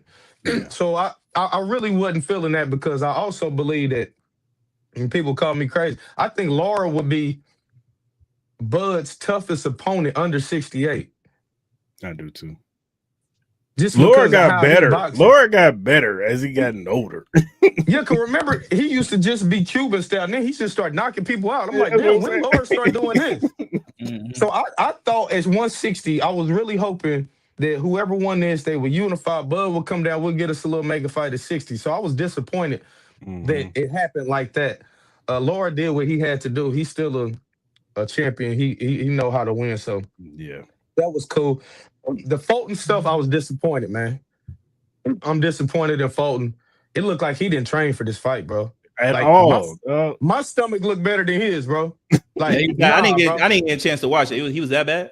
Oh, bro, he looked a step slow. He looked every time he tried to get in, Fulton would just Foster would just hit him with the jab. And then, it was like, and then that left right with he was just too slow. He missed weight by a couple pounds. First of all, he missed weight by a couple pounds. Like Chris just said, he moved up in weight and missed weight. That's correct. So that means you just wasn't even training, bro. Yeah. Your mind was not on the fight. And what's crazy is now that you go back, they was both on was it million worth of game. And Shock said, man, you look like you need to lose some weight over there. Like he said something a minute ago. So that tell me you just wasn't even, you just thought you was just gonna walk in here and just win. Or you either was on that Ryan Garcia shit where you was like, well, fuck it, I'll just go overweight. Fuck whatever the penalty is. Long as I win, I win. Either one, you disrespecting the game, and I didn't like it. Yeah, no, that's crazy. And then you lost. So you went in with the advantage, and you lost. Hopefully he bounced back, get his shit together. He's never been like that. So that I was a little disappointed in that, especially with how much they've been talking. This fight was supposed to happen a whole other time or two. Yeah. So y'all been talking shit for about a year. The fight then got canceled once or twice. You should have been up for this fight. Like Shock was up for this fight, bro. You could tell. Like he treated this shit like this is it, and he didn't got fucked over his last couple fights. I actually picked Fulton to win this fight because I said, you know what? In boxing, sometimes when you get screwed on those cards and you let down, and then you get back, you can't get back up sometimes. So in my head, I said Shock probably will lose a close fight, even though he got robbed. Shock came in and did a great job, looked good. Like you said, he got robbed that last fight, so he should be on the street. He should be getting a big fight next, and hopefully he still do. I know they talking about him and Shakur after this Teofimo fight, but I don't know about that one. Yeah, I would personally like the fight, but I don't know if we're going to get that right now. I would like it, though. So then we go Pitbull and Roach. And Roach, I'm starting to get that vibe now where it's just like, they just don't want to give him that win, man. Like, I'm being honest, bro. Like, he beat Tank. We're not even about to do this. Yeah, he did. He did. I don't. There's no conversation to that. There's no conversation. Yeah. He beat Tank, and I feel like he got this. And it's just like, sometimes that type of style of fighting, like, they go all, like, styles make fights. You know they always say that. Yeah. So it's sometimes when that Mexican type style where I'm swinging wild, it might not even be connecting everything, but the judges crowd is watching. going, oh! yeah, and the judges is going off of that. And I think that happens a lot when Pitbull fights. He's a good, like we know when Pitbull fight, it's gonna be a good fight no matter who he fight, because we know what he gonna bring. I just feel like Roach had the perfect, like he broke his hand. I think he still did good enough. One of those scorecards had Cruz. Pitbull like 115, 116 or 15. Yeah, it's like 115, 111, I think it was. Like, come on, bro. Like, you can't do that. You can't do that, bro. That'd be my biggest problem. Now, if you want to call it a draw, you want to do whatever, you want to say Pitbull, that's fine. But when you got one scorecard that's like that, it just mess up the whole card, bro. So I'm cool with them. I'm cool with them rematching it. I seen Tank talking about he gonna fight Pitbull. Stay out of this. You should have fought Lamont Roach again. I don't want to hear about that. Yeah. Let them rematch. Then whatever happened with their rematch, we can go whatever way. But I don't want to see. I don't want to see Tank fighting that. And actually, one more thing I want to talk about on that card before we get off of it. Frank Martin was on the prelims. Yeah. And that probably was knockout of the year. Did you see that knockout, Mo? Yeah, I saw that. That was perfect. I want to see him mix it up. It's too many guys at 140, man. 140 is the best division in boxing right now. I want to see Frank Martin against Keyshawn, against Mason, against all the Pitbull, Lamont Rowe. Get Frank Martin in there with one of these guys. Hitchens. Yeah. Like, it's a lot of smoke at 40 right now. Sign me up, bro. Frank Martin, if he can put it all together, he can be dangerous, dog. Because he's an athlete. For sure. For sure. I want him to stay a little more active. Yeah. And I know that's a lot with a lot of the PBC fighters, but Frank Martin need to be active. This is his first fight since that Tank stuff. Yeah. No. Like, come on, bro. We can't be going years because of that loss. He was winning that fight before he got knocked out. Frank Martin, like you said, if he could put it all together, I liked what Buddy McGirt. I want to see him stay with Buddy McGirt. Let's see if he can build with that. Buddy McGirt, a good trainer. He is. So, yeah, I want to see Frank Martin mix it up, though, bro. Yeah, me too. What's your overall thoughts on Jake Paul and Anthony Joshua? I seen something about them saying that it's a clause. So one of the Matchroom guys, it's a clause that Joshua can't really beat him up. If he don't knock Jake Paul out, There's definitely a clause, and I'll never watch another Jake Paul fight. I'm only watching it because I don't got nothing else to do. But if he don't knock him out, there's no reason to ever watch any other Jake Paul fight ever again. Yeah. There's no way Anthony Joshua can't knock him out. There's no way. Even this version of Anthony Joshua that just got knocked out by Dubai or whatever, he still if he can't knock out Jake Paul, I'm good, bro. We all know they got the clause in there that he can't knock him out. We know that. We know that, man. Come on, man. I mean, yeah. Look, man, we all know what's up, man. We see the size difference that this guy is towering over Jake Paul, bro. Big difference, bro. Big difference, bro. Big difference, bro. There is no reason why this fight shouldn't last longer than 2 minutes, man. 2 minutes tops, reality wise. 10 seconds. Yeah. I'm being nice. I'm letting Anthony Joshua I'm gonna play around with my food for a couple. I was just gonna say, if he do that, okay. You know what I mean? But come on, man. We all know it's gonna be. It's gonna go down to the last round, and then some weird shit's gonna happen. And you know, it just is what it is, man. This turned into a WWE event, man. This is turned into kind of like this matchup that, like, because like who's supposed to fight before Mayweather or something? Tank. And we all know that another huge size difference. Yeah, like, it is, and that honestly really that just really turned me off from Tank, bro. Like Tank has done a lot of shit that has been like turn you off a lot. You know what I mean? I'm not gonna get with his personal shit that's been going on outside of boxing, but with boxing, man, I'm like, my whole thing is like, I would understand if you're like at the tail end of your career. I'm not mad, like Mayweather, Tyson. Exactly. Get your money, bro. Get your money. I'm not mad at that shit. But you in your mid-20s, early 30s, whatever the case may be with fucking Tank. I don't know how old that motherfucker is, but at the end of the day, you're still in the prime of your fucking career. You're coming off one of your fights. A lot of people have you losing the fight, but you were lucky enough where that didn't happen, so it doesn't show on your fucking record. So that should even give you more motivation to go get the rematch with Roach. I'm gonna fuck him up, and then I'm gonna continue to fight and establish I'm the baddest motherfucker in this weight division or in the game today. But no, you chose to run away. You chose to try to get the bag, and you know what the boxing guys did? They arrested your ass, and now you ain't even getting that bag no more. And then who knows what your career is gonna look like, because a lot of people got turned off by that decision. I don't know what Tank's gonna look like when he come back, because you know what? He's going to have to come back and fight real motherfuckers, because I know he needs the bread. I know he needs the rep, and he needs that notoriety to get said a Jake Paul fight, to get said a 50 million, 60 million, whatever the amount of money that he was going to get for this potential fight. He needs that, and he lost a lot of credibility for taking that shit with real boxing fans. I think people in the boxing culture, and then now you look like a clown for people who aren't even in boxing, because now they were really in tune because they understood you were a top tier fighter. And now you look like a complete asshole because you then got caught with another assault case, or whatever the case may be, allegedly, that you have to go deal with again. So like, what's your thoughts with Tank? What's your whole overall opinion on Tank and his career and his overall, just him being a part of boxing? Well, I got two parts to that in what you just said. See, this is one of my biggest problems with Floyd Mayweather. When people start comparing people to Floyd Mayweather, if Floyd had a tough fight like that, we running it back immediately. There's not no, I'm going to do this and do. No, me and you got to go take care of this. To me, that just show his character. We're not going to talk about his out the ring stuff. No. You know you lost that fight. Even if you don't think you lost, you know that fight is too close for you to say you the baddest motherfucker in the world. We got to run it back. We have to immediately run this back, bro. There's no other. I don't want to see you fight nobody else. You know you need to run that back. One.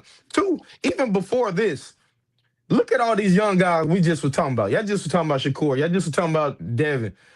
T.O., we're going to talk about T.O. and Shakur. Yeah. All them is fighting each other. Who is you fighting? You've been the guy longer than all these guys. We've been saying Tank because of Floyd 10 years damn near now, bro. All these guys that fought and been undisputed, unified, fighting this guy, fighting this top 5 guy. Who is Tank fighting? You only fought Lamont Roach because he was a champ at 130. You made him move up to fight you. You don't fight people at a fair level playing field. That's why you won't fight Shakur. That's why you won't fight Devin Haney. You said you wouldn't fight Devin Haney because he's a weight bully, but you was gonna fight Jake Paul. You said you won't fight Shakur because he don't sell, but then you fight these people from the UK that the average boxing fan wouldn't even know. Roach didn't sell. Roach wasn't selling shit. You contradict yourself so much to be the baddest motherfucker in the world, like you saying, right? Yeah. You're the baddest motherfucker. I need to fight. Who do y'all say is the second baddest? That's who I want to fight. Yeah. You not that type of fighter. Nah. And you can't be as good as you think. Because if you was, you wouldn't be waiting.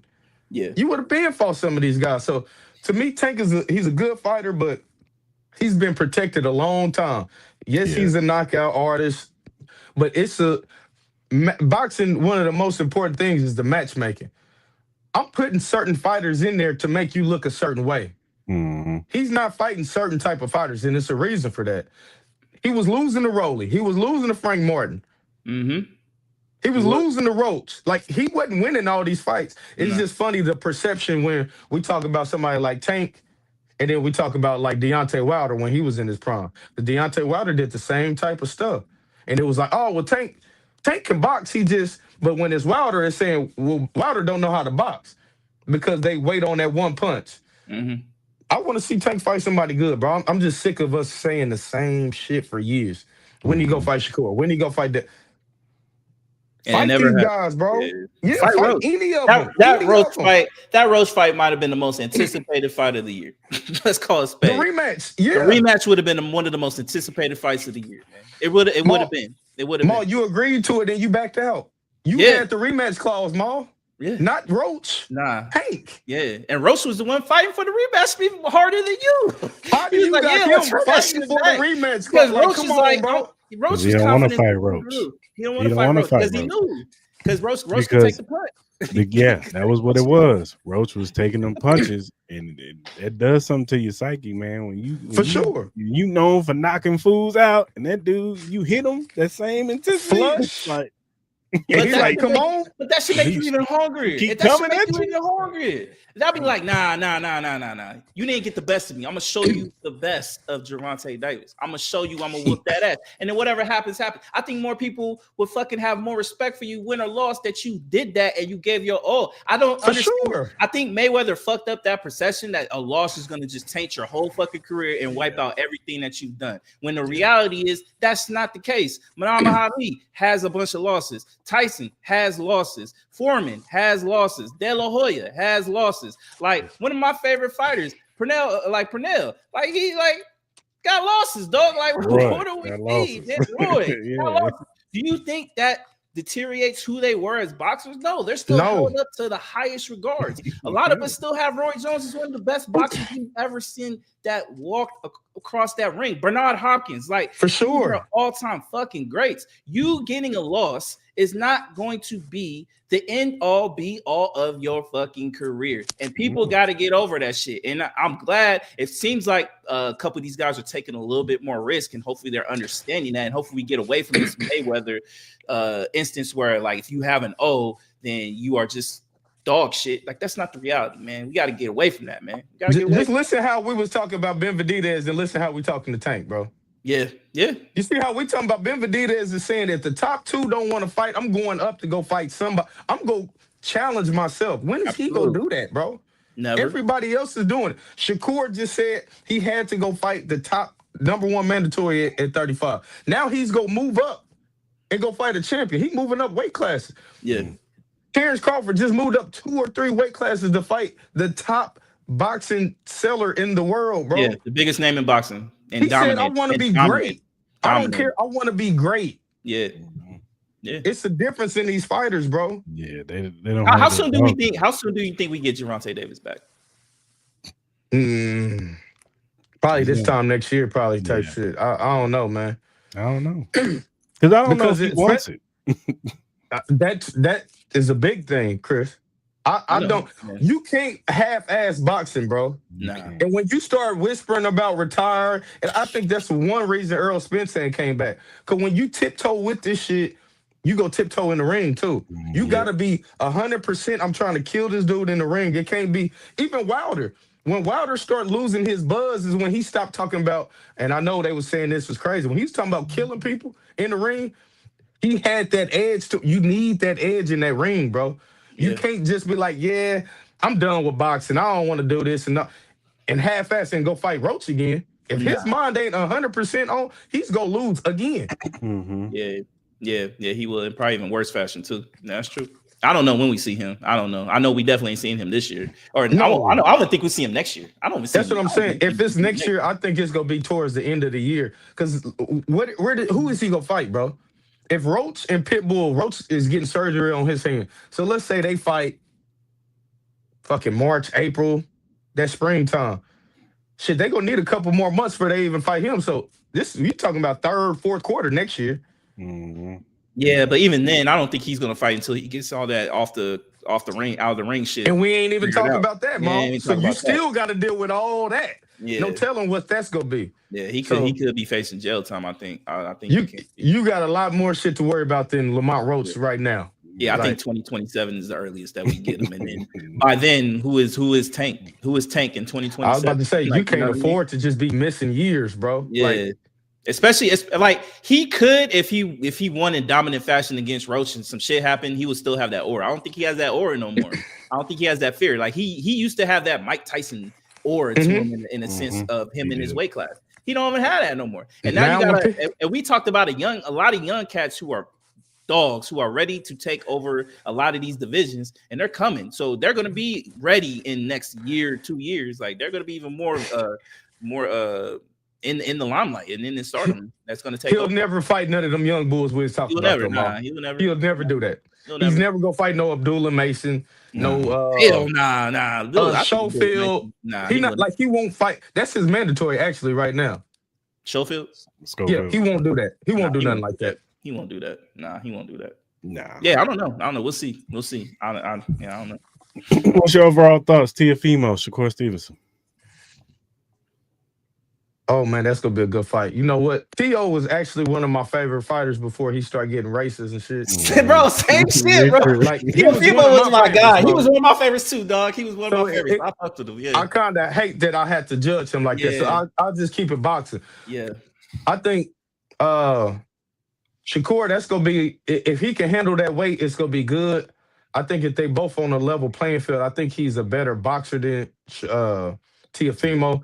What kind of makes me lean towards Shakur is Teofimo, when he's fought boxers, they get to him and he gets irritated real quick. If you don't just sit in the ring and let him counter punch, he doesn't like that.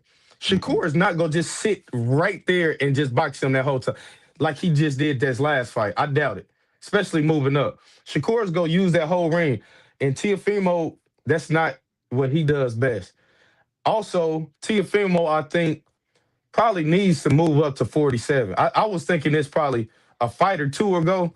So them staying at 40, I think that's gonna lean toward Shakur. I think his boxing ability leans toward Shakur. I got Shakur unanimous decision. I think it's gonna be a good fight. Yeah. But unless Teofimo can get Shakur to fight like Shakur fought his last fight, I don't think he can outbox him, man. I really don't. Me neither. No, I don't think the outboxing. I don't think he can, but I think. Look, man, there's a reason why we all. I can speak for me, and there's a reason why I was a fan of Teofimo, man. Like, he is a puncher, dog. He has, for sure. He has that capability where we seen him knock motherfuckers out cold, and I think he's great at angles, man. I think his footwork is amazing. I think it's up there with anybody else, man. We seen him where he's able to, get to the sides and get the punches that he wants to get off. And low key, we've seen Shakur Stevenson kind of struggle with cats like that a little bit too. Like, I think Shakur Stevenson, he's a great fighter, but I think there is a little chink to his armor. I think he is getting better. I think he's becoming more powerful in his body. I think you can see he's maturing in his body. He doesn't get pushed around like he used to, especially with the frame that he used to have. So I think he's more sturdier. I think Shakur Stevenson is going to win this fight. I just think he's the better boxer. And I think him training with Terrence Crawford is very, very huge because I think he's getting more confidence in throwing the big punches. I think we saw that in the last fight. Obviously, we all know his hands hands are brittle in the sense of like way Mayweather's was. So I know he's very, very cautious of that. But I think this is going to be an amazing fight. I'm not working that day. I'm calling out that day. This is one of my fights that I'm looking forward to, and I'm glad they are able to establish this shit. I'm very curious to see how the undercard looks. If they can, this could be one of the fights of the year. Me personally, it could either be one of the fights of the year, or this could be boring as shit. Like it could be one of the two. But I'm excited for this shit. I really am. As a boxing head, I think this is the matchups that I've been waiting for. This is one of the ones. Mal, only reason I don't think it can be boring is because we boxing fans. It's just gonna be a stylistic thing. I talk some more of people that like us. I'm talking about more people, not like me. For me personally, I'm gonna enjoy this shit because there's more to it than just big punches. It's a lot of stuff for me. I'm just talking about more of just the mass appeal. Oh okay. For us, me, you, Chris. Nah, this is gonna be a fight we're gonna truly enjoy. Yeah, nah, for sure. I agree with that. Yeah, I got Shakur Stevenson too. I just think that defense is going to be a problem for Teofimo, and that's where he's going to get frustrated. Yeah. I think that's where he's going to get frustrated because he's going to throw them punches and he's going to miss. And then what's going to hit him with that pop shot and get out of there. And get out. He going to do that and get out. He's not going to just stand around and let T.O. come back and do that. That's why I kind of – and you want to know another thing off of what you said, Mal, and T.O. does have that power and all that, but – have we really seen that power since he didn't moved up? Nah, I think we have it, but again, I think I've always been a big proponent with Teofimo. He always brings out his best when he knows he fights a fighter that could whoop his ass. That's always been my thing. Like Teofimo, when he fights anybody else that can't do shit, he know he can just run over. That's when we get the bullshit. Teofimo dancing in the ring, Kambosos, we get that shit. But when it's somebody we know that he can like literally lose to, I think that's what we get the best. He knows for a fact that Shakur Stevenson is probably a better fighter than him. So I think we're going to get the best of Teofimo. Now, what that lies with results, I do not know. But I think that's going to make it a very, very interesting fight. And I think Shakur Stevenson is going to – I think he takes everything serious, but I think we're going to get the best of him. And I think the training with Terrence Crawford, I think we're going to get a Shakur Stevenson that's going to surprise a lot of people. I personally think so. He definitely impressed me that last fight. I've been a Shakur fan, but he showed me that, okay, he can grit a little bit. When they get times get tough, and I'm bringing it to you, and you have to, sometimes you don't have to exchange. Yeah. Zepeda he had to exchange. He had to get in that pocket. He had to. And I haven't seen that. So I was impressed with that. Now, I do like that he said after the fight, he like, look, I know the fans want that, but that's not how I fight. I'm not doing that every fight. Yeah. Keep that mindset. Because I do think Shakur and Devin Haney, two things that I didn't like about them, they start letting the fans get to them. Oh, yeah. They start saying, no, you need to be like Tank, and you need to, and then they try to, no, that everybody is not that. No. Devin Haney, when you use your jab, it ain't a lot of people that can beat you when you snapping that jab like that. Shakur, when you using your distance in that feet, it's not a lot of fighters that you can't. Everybody not Tank. Don't try to be that. When they start embracing who they are, I think they are the best versions of themselves. And I think we just seen it with both of them off their last fight. So I agree. Yeah, I'm with you, Mal. I'm not doing shit that Saturday, man. I ain't doing shit. Nothing. I ain't doing a goddamn thing. I'm getting food and I'm watching that shit. Or me and Chris are gonna go somewhere and watch that shit somewhere. That's what. And I'm happy it's in New York. They saying too, so it's not gonna be the. I love what Turkey. I love some of the things Turkey's doing for boxing, but I ain't gonna lie, man. I don't like the early. I hate them it shit. Takes away the aura of the fight party. There's no energy in those arenas. There's no energy in those arenas, dog. Like, no disrespect to Turk. Chris knows how I feel about Turk, and he deserves all the awards and accolades that this man has garnered. But them goddamn Abu Dhabi fucking crowds suck. I agree 1,000%, bro. They be quiet as shit. They be hella pristine. They be wearing their white robes and they don't do shit. It ain't the same, bro. Vegas. Give me New York. Give me Philly. Give me Houston. I don't know if y'all watched. Yes. I don't know if y'all watched on the Benavidez card. I don't know if y'all watched some of the early fights. They had some young dude that's from there. they were more excited for that guy than the bigger which card. is cool because they relate to him, which I And understand. he was actually not bad. And I truly appreciate what Turk has done for the sport of boxing. I think he's given us matchups that if it wasn't for him, we would have never saw. We would have never saw Canelo versus Crawford. We would never saw the like of a lot of these matchups that we're getting, the Bivens and Bitterbeans and all that type of shit. Yeah. Like, there's a lot of stuff that he is in line. He's the main reason why we're getting that shit. But again, those Abu Dhabi crowds fucking suck. I don't even think it's the time. They just fucking suck. Yeah.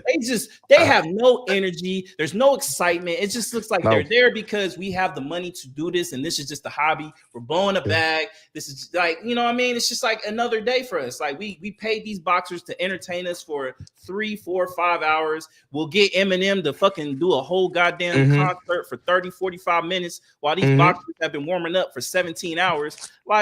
Like them shits be long and dry as shit. Like, nah, get back to the and there's certain things that I like that Dana White does, and that there's certain things that I don't like what Dana White does, but I do understand the fact of getting back to the sense of like, man, let's get these fighters out, man. There are certain instances where they do take too long to get these fighters out, you know, Abu Dhabi shits. You know what I mean? Like, let's get back to these pay-per-views being only like 3 hours instead of fucking 17. Like, shit. Yeah, I just think we just got to do a better job of certain matchups being as like some matchups can be a Saudi card. Yeah, but like my boy was saying, he was saying this all for the build-up. Like the Devin Haney and Brian Norman, that's not a Saudi card. Not a Saudi that card. Should have been in America, bro. Yeah. Like that's an American card. I would have been cool if you'd have gave Ben Viditez and Yard over there. Yard's a foreigner. Ben Viditez got the Mexican. Okay, I can see that. Yeah. But Norman versus fucking Haney. Yeah, that should have been in Atlanta. Yeah, that should have been in Vegas. That could have been. Houston, you could have did. Yeah, you could have did something different with that. Yeah. I don't want to see that. Remember even the last card that had when Ryan and Rowley and Haney and all that was on there. Oh, and New York. That card, the matchups was good, but how you presented it was like. Yeah, I hated that New York shit where they boxed because they gave off this present. That was one of my things I was really pissed off with Turkey is that you gave us this imagination that this fight was going to be in Times Square where there's going to be a lot of energy in Times Square when all it was just a selected few special members that get to watch it, maybe like 200, 300, 400 people in a red box that's surrounded by Times. I'm like, that energy was weak. I hated it. It wasn't what I thought, Mom. It wasn't the same. And I think boxers feed off of that shit, dog. You don't think boxers don't feed off of that shit? I trained fucking 2 months for one of my biggest fights, and I got a bunch of celebrities and bullshit. I don't even have real boxing fans in this shit. And it doesn't feed off that energy, man. That's why I think those fights was dull as shit in New York. Even look at the Spence and Bud. That energy compared to these other, when Eminem performed that and just walked him out there, the stadium was going like that. Nigga, was lit, I was there. I was at that fight, lit, bro. That was the best shit I've ever been to in my life, bro. I've never like the energy in that fucking building was something I've never experienced in my life, dog. That was like a once in a lifetime event, bro. And I wasn't nothing like that in Saudi, bro. No, it wasn't comparable. It's not even close. It's not even close. Even the Crawford Canelo shit that was in Allegiant, shit wasn't even close. Yeah, see, it's not the same, bro. Or like no disrespect to Turk and no disrespect for anybody like that, because hopefully, all of us can, get that bag from them motherfuckers one day. For sure. The reality of them shits is, if I can give him any advice, is if you're gonna do these Abu Dhabi pay-per-view cards or whatever the case may be, because I know we're slowly getting away from pay-per-views, which I think is also a great thing. But I do. I think more access for people who can watch these fights. I think it's great for the sport of boxing. But I just think I agree with Boogie. I think you got to kind of fit the destination with the fight. You know what I mean? You can't just put names on a card and expect that these people overseas is going to give two shits about a Devin Haney or a Brian Norman or a Gervonta Davis or anybody else, or even a Terrence Crawford. Like, I think Terrence Crawford is more of a household name now because of the Canelo fight and what he did. So I think it'd be easier for him to garner that energy. But it's just certain people that don't need to do that. Like you have a cat that you're trying to promote. I don't know what his name is. That is Shiraz. You have that guy who you could promote. You could turn him into the next big thing, like kind of like what they did with Anthony Joshua in England and all that shit. You could have that energy back in that, which is cool. Like we all know what boxing is. Boxing is about representing your culture and your race. For sure. We all know how that's a big big proponent in how Selling you point. selling fights. Yeah. Mhm. How you selling fights? There is no bigger seller than a Mexican versus a black guy on Cinco de Mayo. That is the number one seller in a You lot can't of get these away from fights. that. It don't matter what Nah, you happens. can't. We need that. You need that, and it's not a racist thing. It's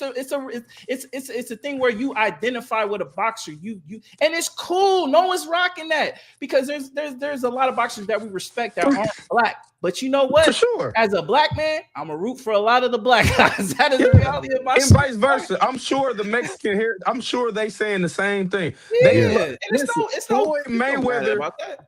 it's a reason every year May and September was knocked off. Yeah, I'm fighting the Mexican on them 2 days. I don't care. And Yeah. I'm gonna come out with my sombrero and I'm Right. gonna feed into that. Cause you know what? Yeah. All the Mexican fans were saying, I don't care what happened. Fucking knock out Floyd Mayweather. I Right. want to see him lose, Yeah. man. Yeah, It was more people coming to see him lose than it was To win. Floyd to win. yeah, Yeah. that's true. So yeah, you gotta, and like you said with the Shiraz thing, I'm with you 1,000%. Build him up over there, and then let somebody come over there and fight him, and he got that whole upbringing. I'm with that. But when you just putting 10 fucking good fights on one card, and I know we all want the good undercards, bro. Yeah. But damn, bro, when I'm sitting up here watching this from 12 o'clock to 7 o'clock, come That on, shit- bro. I'm like, Bro, damn, bro. That's like a whole shift, bro. That's a I whole work love shift. boxing. I love boxing, Yeah, bro. I But do. damn, bro, I'm like, That's too much. That's too much, bro. That's too much. Like who you about to have, fight next? yeah, that's what I'm saying. Come on, But then man. you got an hour of fucking talking points. Then you might have a concert. Then you might have a draw. Then you might give away a fucking car, which is all cool. But brother, like no one's trying to watch boxing for 12 hours. I love No. boxing, but I'm not trying to sit around 12 hours out of my day. All of us got ladies, got girls. What they gonna be like? Nah, nigga, we can't do this shit. Especially listening to your boy too. That because that's my personal problem with the zone. That Who? commentator, they Manix and they suck. Mannix, more Respectfully. Sergio Mora. Mora, Yeah, I they're gotta not- watch it on yeah. mute already. So now Yeah. I got my TV on mute for 10 hours. Yeah, I'm trying to watch, but no, it's some things we can fix. They should have put Max Kellerman there and got rid of him. I'm Put so Max happy. Max is Kellerman on back. I'm that. so happy Max is back, bro. I'm so happy Max is Put back. him on that, bro. Let him be the Yeah. play-by-play. Yeah. Yeah. Look, 'cause It's some Sergio- little few things that could. Oh my Sergio, god, he's so biased. He really is, bro. He don't really hide that shit. He don't that's hide my that thing. Okay, be biased, but damn, at least let me fish for it. I don't even got to fish for it. I'm listening 5 minutes. I'm like, okay, I know who you want to win. Yeah, but that's not your Damn, job, man. bro. Your job is to kind of educate the people who are watching the fight. Your job is not to pick a side, motherfucker. Exactly, and Like, that you know what I mean? Like you I'm have not your a fan of I think that. this guy's winning the Win. fight right now. It's Yeah. like, oh, Like, come on, man. He lose. Come on, bro. Nah, yeah, that's what I'm saying. And then when you try to like when the fight is going on, you really show your ass, dog. Like Yeah. you are not watching the same fight that I'm watching, brother. You are not. You are not. You know what I'm saying? Like it was kind of crazy. And yo, I want to ask you something because you kind of gave me this look about the whole pay-per-views and all that streaming shit. Like, what's your thoughts about that? You know what I mean? Well, I think pay-per-views is important. Okay. I think what's happened is last week shouldn't have been this last little card. That shouldn't have been a pay-per-view. What's happened is when Showtime got out of boxing, remember Cris and Mal, it wasn't every fight wasn't a Showtime pay-per-view. We had them showbox fights. We had them showcase fights. HBO did the same thing. So yeah, you built fighters up and then I spent my money. Now it's just like these guys then did so much. It's like we gonna lose money if we don't make Roach and Pitbull a pay-per-view fight, even though that shouldn't be a pay-per-view. Nah, it shouldn't Them be. is not pay-per-view guys. No. Like that should have been a Showtime fight, Amazon non-pay-per-view fight that we watched.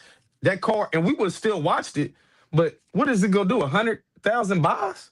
If that, Like that's not a pay-per-view fight, bro. Nah.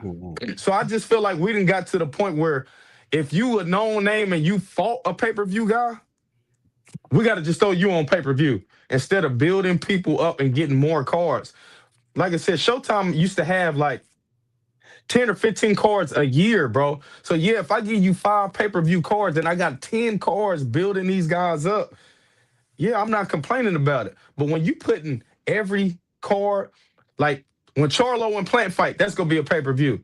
Like Bro, Charlo ain't fought nobody in years, bro. That's not a pay-per-view fight. And Plant been losing the last like 2 years. Yeah, he just lost. Like, that's not a pay-per-view fight. Yes, that is a good fight that boxing fans want to see. I'm gonna make sure I watch it. But yeah, put that on the undercard or something else if you go make it like that. That shouldn't be a headline of pay-per-view fight. Or put it on the streaming service. Put it on the streaming service. That's why I think I'm cool with that. Be cool. Put it on Amazon. I'm cool with that, Mom. All that shit. Yeah. But don't make me pay to watch that. Nah. And I'm already paying for Amazon. That's my problem with it. And then I heard you saying Turkey is good for. My thing with that is Turkey, he has done a lot of good stuff for boxing. But you say you getting rid of pay-per-view, but shit, you still got to pay for the zone and you got to pay for the pay-per-view package now. Yeah. So am I really not paying for pay-per-view? You still getting some more money up out of me? That's my biggest problem with it. Yeah, they know we go spend anyway, Maul. We boxing fans, we go spend that money anyway, and they know that. I just think that I think a lot of this shit with the streaming services is a problem as a whole. It's not just boxing. It's a problem with NFL. It's a problem with NBA. It's a problem with baseball. For sure. Because you have like, let's look at the NFL for instance. I know we talk about boxing. But how many fucking streaming networks and different packages do you need to be able to watch football? Like, it's getting to the point. Like Christmas, you need fucking Amazon. Netflix. Then you need Amazon for Thursdays. You need ESPN. And good Lord, depending on what service you have, whether it's DirecTV, YouTube TV, or whatever the case may be, they may go through some fucking contract negotiation that happens every fucking year where you don't get ESPN for 3 fucking weeks. Clockwork. You know what I mean? Like clockwork. It always happens in fucking August, and then they'll threaten to not have college football by Labor Day. Year. And then they don't have college football because then they'll use the NFL on Monday to try to get the money that they get. And then they think they're trying to. And then ESPN has their whole new fucking ESPN fucking app that's garbage and shit that all of us it's terrible as shit. So then you gotta have Paramount to do this. You gotta have Peacock to do this. Yeah. But we're spending a lot of money. You're spending more than what you do with cable. The whole purpose of having streaming networks is to get away from cable because the cable prices were crazy. Honestly, now. We definitely spending more, Mom. You should just get cable. You should just get whatever cable network that you have. Just go back to that because honestly, it might be cheaper now than getting all these streaming services at this point. I'm definitely spending more now. I am too. On just sports. Just sports, bro. That's their biggest thing, though. Sports will always be the biggest ploy for a lot of these streaming networks, ESPN, Disney, all that shit, because they know the impact that sports have. Sports is the biggest conglomerate in the world right now with betting, the amount of fandom that is there. Then adding that in real live TV. This is real live TV, which is getting lost in the sauce with all this bullshit that gets put on TV. You know what I'm saying? Mm-hmm. Like the sports is really the shit. I ain't gotta worry about that network move. Yeah, you better be worried shit. The way these motherfuckers act, they about to everything about to be on a singular thing, dog. You know what I mean? 10 years from now, I think that's just gonna be the game, bro. Yeah, everything gonna be on a singular. It might not even be 10 years. How we moving? Shit, like this shit. Look at how fast it didn't happen, bro. We went from one streaming service getting our money to, like we just named, 3, 4, 5 different ones, and like we close of a. I got some shit on random news. We're gonna talk about that Paramount Netflix shit. We're gonna talk about that shit on random news. I got that. All right, man. Let's go ahead and let's do more random news. All right. Let's do it.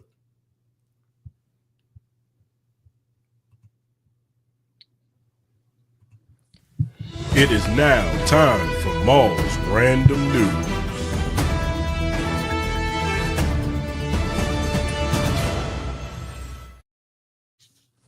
All right, man. I'm excited, man. This is Boogie's first time doing random news with us, man. So I'm excited. You know, we do this on Wednesdays, but I think it'd be cool. So, anyways, we kind of started off with the whole streaming thing. Everybody should know everything about what's going on with Warner Brothers getting sold. You got Paramount and Netflix going back and forth. WB announced and Netflix announced that they made an agreement. I think it was for like $80 billion. Well, today, Paramount is kind of doing a hostile kind of takeover where they're offering over $100 billion. $30 per shares in the acquisition of everything. Paramount is being a lot well known. They are really big MAGA guys. They're really big Trump people, all that type of stuff like that. You know, I know there's a lot of politics in this. And I know a lot of people have been at first. People were pissed off about the Netflix acquisition because of theatrical releases and stuff like that, and them controlling pretty much one of their top tier competitors. I think Paramount is no different, and I think it's just as bad.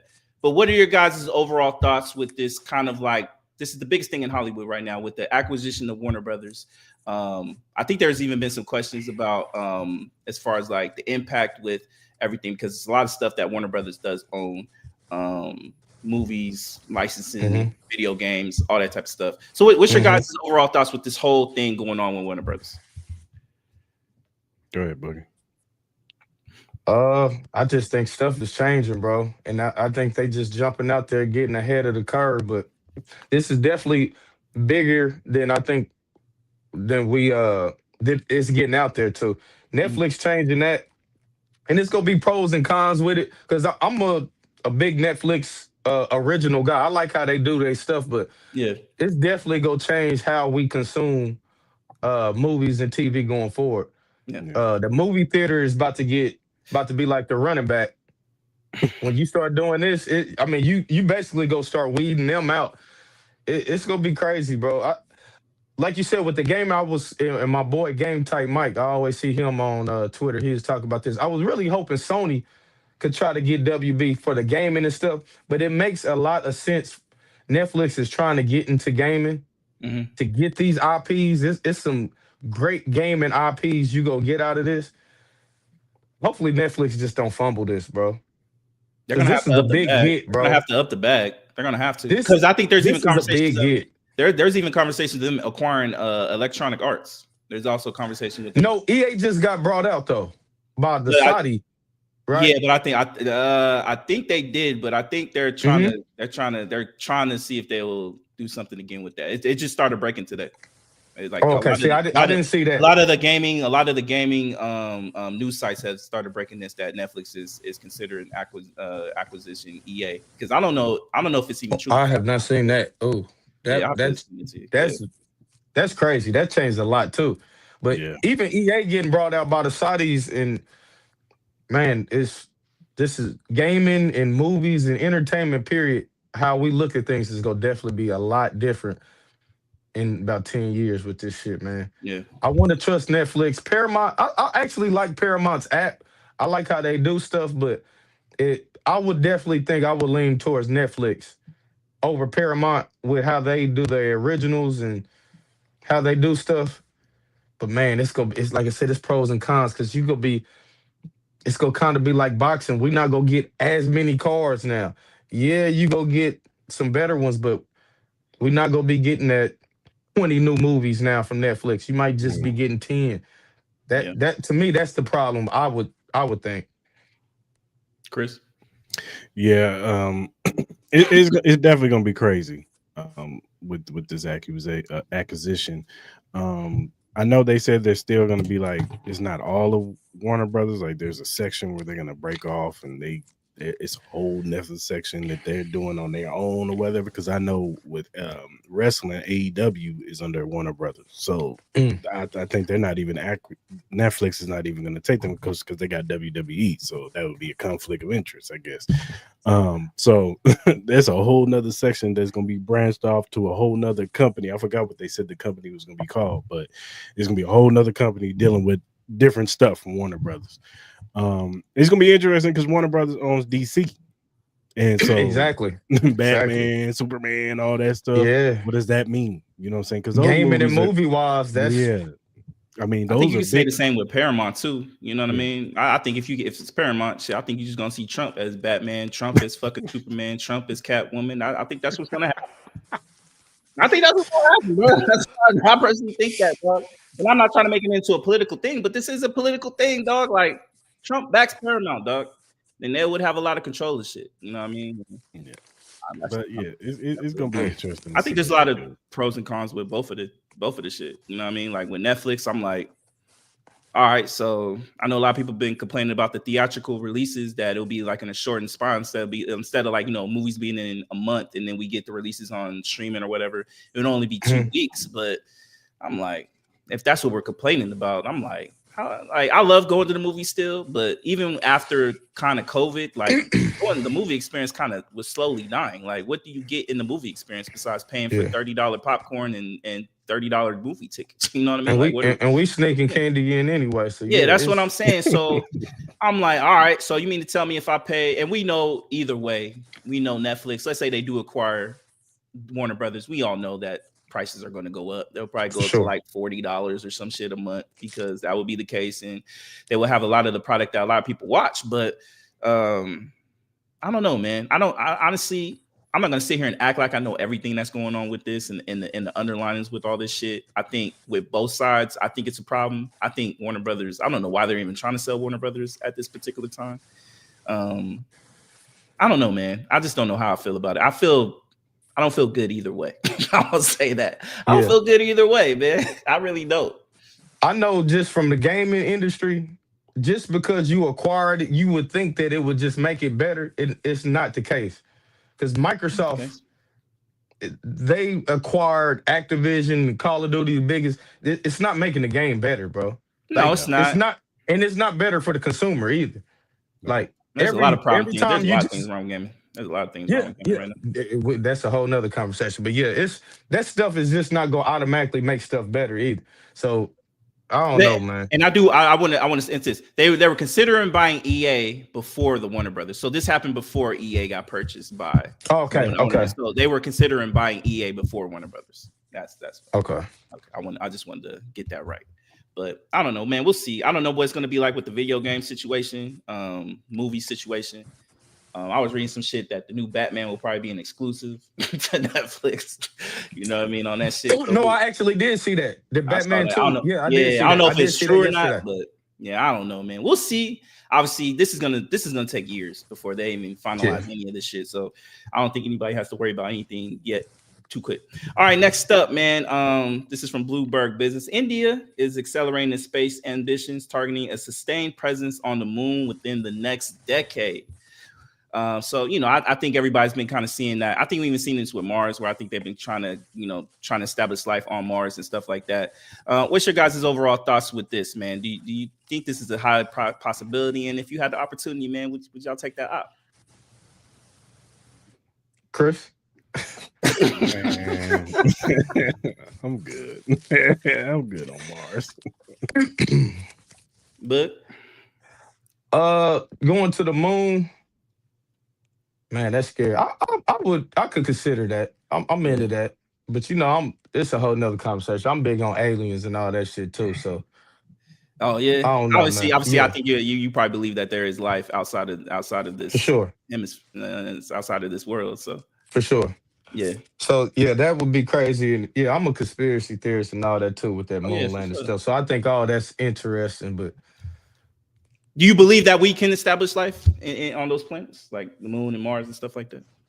Moon, no. Mars, nah. I feel like if we could, it probably would have already done. I know your boy Elon is kind of talking this talk now, but I'm not a big fan of him. So nah, me neither. Nah, we'll see what's up. We'll see what's up, man. I have no idea what's gonna happen with that. But all right, next up, man. YouTube CEO Neil Mohan tells Time Magazine that AI will help the platform to combat misinformation, scams, and AI slop. Quote, AI will make our ability to detect and enforce on violative content better, more precise, able to cope with scale every week. Literally, the capabilities get better. What's your thoughts with this? I know there's been a lot of problems with AI and the confusion of real versus fake. Do you agree with him? Do you think AI could help with combat those issues? I mean, but shit, there's gonna be a whole bunch of other issues that come with AI. Mm-hmm. So I mean, you might get some of that, but even that Grok shit, that shit don't be 100% accurate. I done seen them say some shit on there and like, huh? Yeah, so I'm not a big fan of the AI movement and none of this stuff. That's just me. I don't like the fake Tupac and MLK videos. Yeah. I don't like none of this shit, bro. Yeah. Like I'm cool on the AI stuff and music and gaming and No, I'm not a big fan of it, bro. Chris? Yeah. There's some things like some of the stuff that they do with AI, like they'll do like team stadiums and stuff like that. You keep it like that, that's cool. You know what I'm saying? Or different shoes if it was the Chiefs or the Zodiac sign or whatever. I don't mind that stuff. But I'm with Boog, man. With the Tupac, he Come chilling on, with man. MLK. They smoking a blunt. What we doing here? I seen one with Bernie Mac yesterday, bro. Bernie Mac and fucking who was that? Was it Michael Jackson or some shit? I'm like, dog, this shit it's crazy, bro. Yeah, Mhm. it's crazy. I think, Now, as yeah. far as the music goes, I'm with you, Bug. I'm not a fan of the AI music shit, but I do like the way Benny Siegel is about to do it with, because he got the lung shit, so he about to use it to, give you back that feel with his voice. I don't It's the mind that. exception for everything, Chris. Yeah, I understand that. But like Timberland got motherfucking AI artists and stuff like that. I'm against all that, bro. All that. I just think laziness is creativity. You know what I mean? Like it becomes a point where it's just like, all right, we all know what the results are going to be. Like you're not going to be able to break out new artists using AI because you know what they're going to do? It's going to be like the movie world where they're going to consistently rely on the old school stuff that worked 10 years ago, the Jurassic Parks, the Indiana Jones, Transformers, all that shit. So now you're just gonna revert to back. We're gonna recreate Tupac. We're gonna recreate a Michael Jackson. We're gonna recreate a Selena. We're gonna recreate a Garth Brooks. All that type of shit, man. Bring back Bob Marley and all that type of shit. Like that's what's pretty much just what's gonna happen. And they're gonna do Bob Marley's greatest hip hop hits or some shit and Christmas carols and all that type. Like, bro, this is what we're about. I'm cool. I'm cool on that shit. Yeah, and I've seen that already. Maul, they'll have like a 80s version of Mini Man and shit. Have you been seeing that? Yeah, I seen all that bullshit. Yeah. And I heard a trap soul version of Beat It. Yeah, I heard that. Come on, bro. Come on, man. And you got some people that like that. Come on, man. Look, look. Chris like that shit. See, Chris Come on, man. I just don't know how AI is gonna help break out from what's real and what's not, because we already having issues with that. So how is that going to be the answer? Like, AI shouldn't be the answer to everything, and I think a lot of these corporations are going to use AI to answer everything, whether it's with how we consume our entertainment, how we apply for our jobs, how we get our education, like health wise, financial wise. Like, we're really depending on AI to answer all of our questions, which I think AI does have some great capabilities. I remember seeing some stuff where AI can detect like breast cancer a lot earlier than what doctors could, which I think stuff like that is stuff I think AI should be used for. But in other instances, we're heading towards what Terminator the movie was made for. Shit like this, man. Like, honestly, it's heading to scary times, and I think they need to find some control amongst AI, because I think it's just ran rampant. It's like the wild west of AI right now. You know what I mean? What's my boy Neil deGrasse Tyson? Dude, I watched him show a video of him saying, "Oh yeah, I seen that shit. Yeah, flat. Yeah, I seen that shit." And he had to come out and say that wasn't like, man, that is crazy. Because I literally watched this dude and I thought it was real. I'm like, damn. That's when I know this shit's going too far, bro. It's too far, bro. Like, if we can't tell what's real and fake, that's a problem, man. So that's like, a big problem. And that goes into like the political atmosphere. That can goes into international relationships. Like, you can put AI videos on anything, and you don't know how these people are going to respond to that. You could put Barack Obama face and him say some wild shit that all black people should be in cages type shit, and motherfuckers might think he really said that shit. You know what I mean? Like, this is the point, like, why AI is so dangerous, man. So dangerous. And I think they need to find some control in that, man, for real. We definitely got to have some type of regulation with that, man. Nah, for real. Next up, man, lighter news. Draymond Green on the dunk contest. I know there's been a lot of conversations with that. He has some quotes on it. He says, quote, "I worked this hard to be an all-star, and you can be in the dunk contest without an NBA contract. We might as well get those guys that does the crazy ass dunks on, all the YouTube videos and stuff like that." Obviously, there's been a lot of all-stars who've had the opportunity to be in the dunk contest, but they chose not to do it. And Draymond Green seems like he has a problem with people that are in the G League being in it. Obviously, Mac McClung will be the name that is probably linked to this. What are your thoughts with Draymond Green's comments on people, in the dunk contest, being involved in the dunk contest. Go ahead, Boogie. I agree with that. I think and I feel like we've been talking about this for 20, 30 years, bro. We gotta get the star players doing these all-star weekend activities. If not, this shit's just watered down like it's been. Like you can keep making world games, you can keep trying to do all this cute stuff. Bro, you gotta have Zion, you gotta have Ja, you gotta have names in these dunk contests, even the 3-point, all these contests. I don't know if you got to up the incentives. I don't know if it's because this generation is not as competitive, but whatever you got to do, you got to make it to where they got to feel important, bro. The dunk contest ain't felt important since Blake Griffin was dunking. But we don't know these guys, bro. They not star players. So that shit does it matter? Jordan, Kobe, it used to mean something for your star player to go to that dunk contest. Like Jordan didn't have to. Kobe didn't have to. Vince Carter didn't have to. Jason Richardson was at least an all-star, and he was like, it used to mean something, bro. That shit don't mean nothing no more. The whole, like he just said in the comment, the whole all-star weekend does nothing for me. Y'all don't take it serious. Now y'all got 3 teams. Y'all got them doing, like, we got to get back to competing. It's sports, bro. Competing. I want to be better than you, Maul. I want to be better than you, Chris. That's what sports is about. You can't dumb that down, bro. And when you start putting G League people that don't matter, respectfully, I don't want to see a G Leaguer go against Zion. And it's not even the Zions that's playing. So you got G Leaguers going against backup players and stuff. It does nothing for me, bro. Yeah. I want to see LeBron in his prime in the dunk contest. I want to see Zion. I want to see these Anthony Edwards. I want to see those type of people in the dunk contest. If not, it doesn't matter. Do you think LeBron not competing ruined the dunk contest? I think it played a big part, yeah. I do. Because he's the last torch that got passed. Kobe did it. Jordan did it. Kobe did it. So the next guy, it was you. Shit, Vince Carter did it. T-Mac did it. It was your turn. When it was his turn to do it.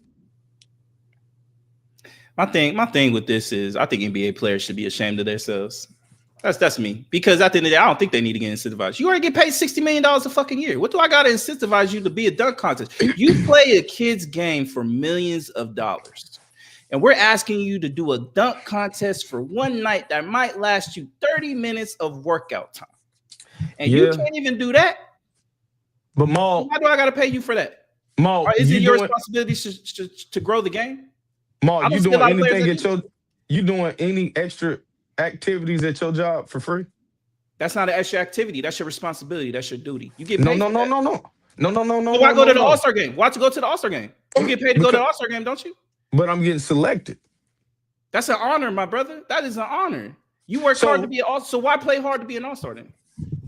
No, I'm playing hard to win and to get my check. You're asking to do a dunk contest. You play harder in the scrimmage game in the off season when you don't get paid, but you can't do a dunk contest where you already get paid $1 million. You win $1 million. So what are we talking about? It just don't hit the same, man. Because what I understand the names don't hit the same. I'm asking you why these players don't do it. Why does LeBron don't do it? Why doesn't John Moran don't do it? Why doesn't Zion Williamson do it? I'm not talking about the names. At the end of the day, I don't care if you get some cats off they do way more exciting dunks than the bullshit y'all be doing. But like, it don't matter, Maul. You saw that Jaylen Brown shit. It does matter. People appreciated Mac McClung. That was one of the more exciting dunk contests we got since Zach LaVine and Aaron Gordon. And what was the numbers on it? The viewership. Well, I think that's All-Star as a whole, because I think people just giving up on All-Star shit. But yeah, if you add a John Morant, a Zion Williamson, LeBron James from 5-10 years ago, and Anthony Edwards, you don't think we would be watching that? 100%. It would mean more. So why don't they do it? Why don't they do it? Don't give me they need to be paid more. You get paid enough. You're supposed to be the representation of the NBA. Your whole thing, you have players who have had a bigger impact in the league than you ever had, and you can't take the time to grow the game. You have a problem doing a simple ass dunk contest, but you'll go out to a fucking a court in the middle of the off season and play harder than what you do in the goddamn All-Star game, or you performing in the dunk contest. Like the whole reason, like you have LeBron James, who had to take away video camera evidence of him getting dunked on by a kid in his camp.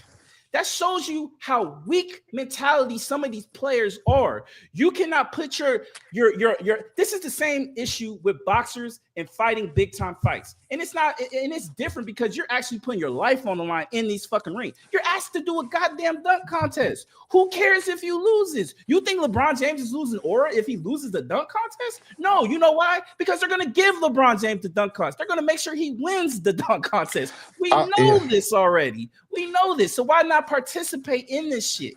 If I'm playing devil's advocate, Maul, I'm saying what Mark said. We gotta say both sides of it. Because if Zion played in the dunk contest, got in the final round and tore his ACL, what would you say? Shit happens. What the fuck you mean? You could tear your ACL playing pickup ball. You have people who get hurt in the offseason. You're not saying shit happens if Zion get hurt in that dunk contest. All right, let me ask you. Have we seen it? Let me ask you. Has video evidence shown you that that has happened? So why are we talking about this shit? I would understand if this happened several times in NBA dunk contests. This has never happened in dunk contests. Have you ever seen anybody get hurt in an All-Star game or a dunk contest that took them out the whole year? No. So, but all it takes is one time. No, Mom. Giving me what ifs. But all it takes is one time. I don't care. We'll show you the one time. So hold on. No, it could be that one time. If you the owner, and I think the owners probably play a part in this too. So wrap these guys in the fucking bubble. Why are they practicing in the off season when you don't get paid, when there's no season? What are we complaining about? You got to train. You got to train, brother. Come on, stay in shape. Really? It's a dunk contest. We're not asking them to jump through fucking knives and fire. We're asking you to dunk the ball, which is what you've been doing since you were a little kid. You were a little kid. I'm playing devil's advocate. This is what I do. And I'll say another part is maybe they need to move the All-Star. And I see somebody say maybe they need to move the All-Star game to the offseason. Because that All-Star break is the only time I got to rest from the summertime until the end of the playoffs. So the new thing is we need rest now. So we're talking about cats back in the day who had the right. They're not the same, Maul. They're not the same, bro. It is the same. What are we talking about? Their makeups is not the same because the players that's playing now, Boogie, they are babies from those players. Boogie, let me ask you a question. Boogie, let me ask you a question. Talk to me, How is it that back in the day, the NBA was way more physical? The technology in shoes was way worse. You traveled on buses, but now we got players who make multi-million dollars, who stay in 5-star hotels, who don't have to play in back-to-backs no more, who have the capabilities of sitting out of games when they're healthy, who don't have to do really much shit, and yet they still get hurt more. They get paid more. And yet you can't do a dunk contest. What are we talking about? Well, I think it's the stress on the game is different. I think Kerr was just talking about that. These guys is playing way more possessions per game than they was playing back then. Everybody's scoring 100 plus a game. They going up and down there way more. When Jordan was playing, they wasn't even scoring 90 points in the game some game. So I think it's more stress on your body doing it like that. What are we talking about? When it was the Magic and Barry Bird, they were scoring over 100 points every game. What are you talking about? They was, but not as a league. What was Showtime? What was Showtime Lakers? Weren't they going up and down the court? But no. In Converses? Have you ever played in Converses, dog? I'm not gonna do that either, Mo. Exactly, I'm not gonna do that. Dog. Exactly. So what are we keep giving these new guys more and more excuses why they can't do shit. Halliburton tearing his Achilles in the most important game, brother. He had a hurt calf. You chose to do that. So but Mo, that's what we're saying. But he played in the Olympics, though, Mo. That's what I'm saying. He never got to recover. He played in the Olympics. He played in the playoffs. He played in the Olympics. He played in the regular season. He played in the playoffs. So if he didn't have no rest time. If you're hurt, sit your ass down. No one's telling you not to sit your ass down. But no, you are. Because you're saying that these guys not playing. If you're healthy enough to do these things, go do it. You get paid $50, $60 million a year to promote the game. And you choose not to do that because you're tired? You're tired? You got niggas that work 2 shifts in one day, but you're tired. But they're not the same. 1 to 2 hours. You get to stay. You take a nap before the game, and you play 2 hours in a matter of 30-minute games. Great quality. We can't compare 9 to 5 people. Contest? We can't compare us 9 to 5 workers to those guys, bro. We cannot. It's not the same. You cannot. Why not? It's not. Why is it not the same? I'm not getting up to train just to work. You're motherfucker. I still go to the gym and train every day, and I go to work. No. That's 2 different things. I go to the gym every day. I don't go to the gym to get ready for that job. I go to the gym for me. You get top quality treatment, my brother. You get round the clock treatment. You get round the clock massages. You get round the clock treatment from your athletic trainers. You get sleep programs. They put you in programs to make sure your body is in top tier condition. You have the money to afford the capabilities to make sure your body isn't caught. What's the main thing with Zion Wilson? Why doesn't he not stay healthy? Because he doesn't take care of his body. He has all the capabilities in the world to take care of his body. And yet people are trying to convince me that these NBA players who play 81 games, which a lot of them don't even play full seasons, who get to take time off during the middle of the season, can't do a dunk contest? This is what y'all arguing me. Y'all arguing me people who get paid to play basketball can't do a dunk contest. It's different from the NFL because the Pro Bowl, they have switched that because you are literally playing a physical game. Basketball, I'm asking you to dunk the fucking ball. Basketball is physical. It might not be football physical. You play harder in scrimmage games than you do in an all-star game. No one's asking you to play like it's a game 7. We're just asking you to play the game like you play a pickup game. But in the scrimmage is in my off season. I'm staying to get in shape. But you have the capabilities of getting hurt, right? You have the capabilities of getting hurt, right? Yes, but I'm saying there's a difference between doing a scrimmage in the off season when all I'm doing is scrimmaging and getting ready, than when I'm actually in season where I got to play back-to-backs and practice. You don't play back-to-backs. The reality of back-to-backs is you barely have back-to-backs because they don't schedule back-to-backs no more. Yeah, they try to do their best on that, but you still play multiple games in a week. You still practice multiple times in a week. How many games do they play in a week, bud? 2, 3. That's still a lot. 2-3 games in a week is a lot to you? Yes. When you doing that, dog. We can't. When you doing it for 4 or 5 months straight, I got to We got to agree to disagree. I cannot do this no more, man. People giving excuses for these NBA players is ridiculous, dog. We have lost the fabric of what sport is. You get paid more than anybody in the world to play basketball 2-3 times a week, and you don't even play the full game. You play 40 minutes, and you can't do what you saying. I don't disagree with, but I just feel like we can't fault them for this just because of what they get paid. Why can't I fault them? We're paying you $60 million a year. Okay, how much am I making for you, Mal? How much am I making for you, though, owner? How much am I making for you? Because you're not saying that. I'm giving you $60 million a year. But why do you care about what the players make, but you don't care about what the owners salary make? Cap, brother. If they could give you Ohtani money, you don't think they would have paid? You don't think with the owners today, like the owner of Let's go with the Clippers. Let's go with the Clippers. If you don't think that he could pay LeBron James $500 million for 1 year, you don't think he'll do it? Or Wembanyama $1 billion for 2 years, you don't think he'll do that? You see what Mark Water is doing with the Dodgers. You know why? Because they ain't got no salary cap. But they got a salary cap, so you have to fit the salary cap to pay these people to actually build a team. So, yes, do I care what the owners make? No. But don't sit here and cry me a river for fucking LeBron James. He makes more than enough money to sustain who the fuck he wants to be. These people that we talking about make enough money, but we can't count their pockets. Say you're just about to make almost $70 million a year. We're going to cry for $70 million a year now? He's worth it, right? Is he not worth that $70 million? No one said that, but we're really going to cry that people get $70 million a year can't do a dunk contest, dog. We're really going to say that? You know what that looks like? It's the truth, though. It's not the truth. It's sad. I'm not saying it's not. No. See, that's what I'm saying. We're not disagreeing. Is it sad and all that? Yes, but it's the reality. I'm not saying that's not. This is what I'm saying. I'm not disagreeing with you on that. All I'm saying is we're really going to fight for motherfuckers who can't do a simple dunk contest. And you're going to sit here, you got Mark and yourself trying to tell me that we're worried about people getting hurt when statistically, when factually, that has never been the case. I'm just saying, I'm saying in those hypotheticals, if Zion was to get hurt, everything's a hypothetical, brother. That's all we can do. Patrick Mahomes can walk down the goddamn street and get hit by a car. Let's not use him as an example. Let's not use him as an example. Oh, so now it's a problem.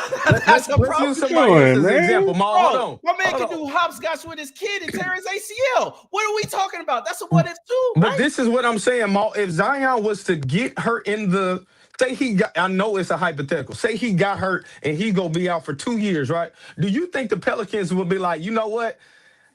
It's still Zion. We fuck with you, man. We'll just let you sit here. No, they'll get rid of his ass. Why do they allow these players to go play in the All-Star game? So if you're going to play in the All-Star game, if you're going to do the 3-point contest, if you're going to do the skills challenge, why can't you do the dunk contest? This is what I'm saying. Why is the dunk contest exclusive and everything else? If you allow these players to do that, what is the dunk contest going to do? You don't think you can't tear your ACL in the skills challenge? You don't think you can sprain your ankle shooting the 3? Like, you don't think a ball could roll underneath you and trip and you bust your head and you got a concussion? You don't think all these possibilities are capable? Yes, but I just think the better question, Maul, is as for the NBA players is what the fuck are they getting out of this, Maul? You get paid $60 million and if you're the winner, you get paid without I'm getting that without the dunk contest. So tell me, what am I getting out of doing this? Be real, dog. Do any of these players are worth $70 million a year to play fucking basketball? The answer is no. No one is worth paying $70 million worth to play basketball, dog. You are worth whatever somebody will pay you, Maul. I hate to break it to you. No one is worth $70 million to play fucking basketball, dog. They are. No one is worth that. Why no, they're not. You're playing fucking basketball. So if I pay you $70 million, you cannot dunk the fucking ball in an All-Star game? I don't agree with that, Maul. You can't tell me he's not worth $70 million. Because you know why? You just said if it wasn't a salary cap, they would give these guys $1 billion. Probably. Because so how are they not worth it? Championship. But at the end of the day, do I think realistically, do I think motherfuckers should get paid $70 million to play fucking basketball? The reason that they're getting paid is probably marketability, the potentially to win, and I understand that. But I'm talking about just the outside looking in. Do motherfuckers really need to be paid $70 million to play the game of fucking basketball? All the money they making, they probably understand, underpaid. But I get annoyed when people are trying to tell me what are they getting for doing the dunk contest. Nigga, you get paid $70 million fucking dollars a year to play fucking basketball. And that's what I'm saying. It's your job. That's part of your job. That's part of your job. It's in the calendar year. What are we talking about? And my job right now, I'll get paid a salary, right? If they tell me to come in on a day that ain't my day, nigga, I got to get compensated. How I want to get compensated if I'm going to come in, right? Respectfully, if you get selected into the All-Star game, unless if you have a valid excuse, you have to go. If you don't go, you get fined. If you don't do the interviews, you get fined. It's all in the CBA. So you cannot sit here and tell me, what do I need when it's in the CBA? You negotiated that. And that's a union job. So also, you know, in a union job, when it's like that, when I got selected and I don't want to play, I'm hurt. So I'm not going to play. So don't play. But don't sit here and cry me a river when you're healthy and you want to get the accolades and you want to get the showmanship of the All-Star game and you can't even support the league and be in the dunk contest because you get paid for that. That $70 million a year is going in line with the All-Star game. Why do I need to give you more money and put for an All-Star game? Because you want me here, don't you? Do you want to be there? No, I don't. No, I don't. So when you go into the Hall of Fame, don't you need a Hall of Fame for? So when I go in the Hall of Fame, don't they announce your All-Star selections? Isn't that one of the main reasons why you get in the Hall of Fame? Is that but we talking about the dunk contest. We talking about the dunk contest. That's also, bro. That's part of your All-Star selection, right?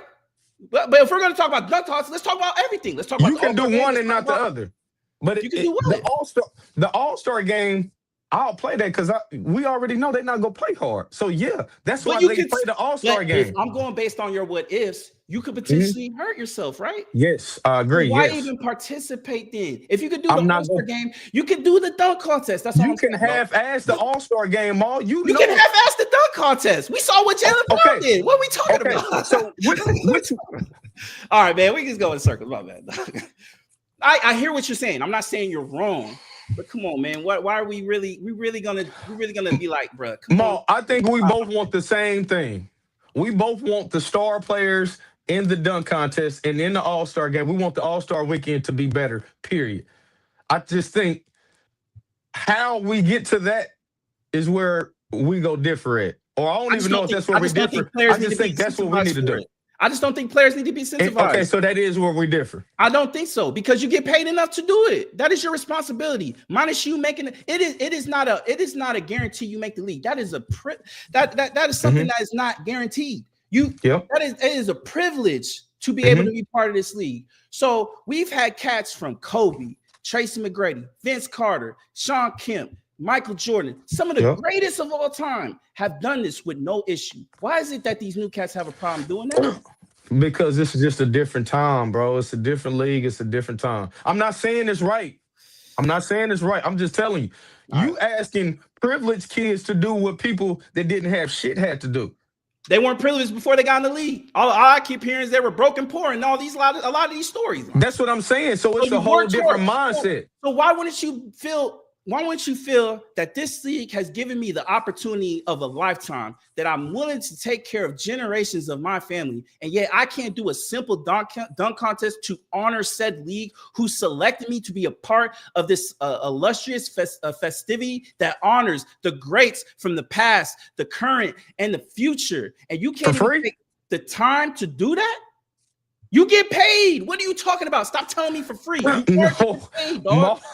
You already get paid to go. You get paid to go. Do they skip your check during the All-Star week? No, you get a game check. Do they skip your check during All-Star weekend? Yes or no? No, because I'm getting paid for the 82-game season. You get incentives for being an All-Star, don't you? Don't you get All-Star in NFL? Don't you get incentives for being a pro? Yeah. That's what I'm saying, brother. So you already get paid. So I got selected, but I don't want to play. Because I know y'all not playing hard. So if you don't play, don't get the check. Don't get the check. Nah, see, it don't work like that. Nah, it do. Because of your CBA, it don't work like that. Nah. So now you want to pick and choose. So now I want to be an All-Star so I can get paid, but now I don't want to be a part of the festivities. So you shouldn't get paid for the festivities. So if I ask you to come to this event and pay you to be at said event because you got selected and you don't show up, should I still pay you? You selected me to be an All-Star, and I don't want to really play, and my ankle been fucking with me, and I'm gonna chill. I'm gonna get a little rest. But you just played 2 weeks ago. You just played the night before, and you want me to believe that? Them games counted. This counts to your check. This game count. This game don't count. This game don't count to your check. And I think that goes to my other point. If we want the All-Star game to get back, we need to make it significant. MLB said whoever win, that's how I go get home field. Do something like that. And they got rid of it. They don't even do that no more. But you need to incentivize. You have to make some type of change, Maul. If you want them to participate, we both do. We got to come with something that's going to make them want to participate. Whether we agree or disagree, what they are doing right now is not working. Do we agree with that? No, I just think I just think players are lazy and they just want to get away with as much as possible. That's what I think. I'm going to stick with that shit. It's no different from load management. It's a lot of people. Kawhi Leonard is the perfect example. He wants to have his cake and eat it too. He don't want to play. He don't want to promote the game. He just want to sit there, collect the check, and do nothing. I just think Kawhi is a bad example. He's an example of a lot of players in this league. Man, what are you talking about? No. I'm just saying. I think Kawhi is like the far end. That's as worse as it can get with the load management. That's what I mean. All right, man. I still got love for you, bud.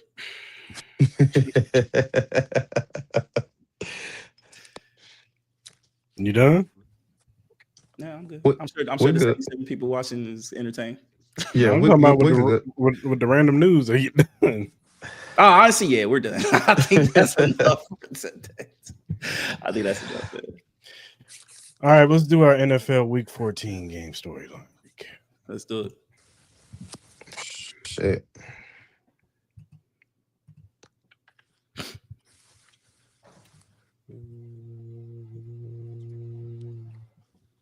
think this is.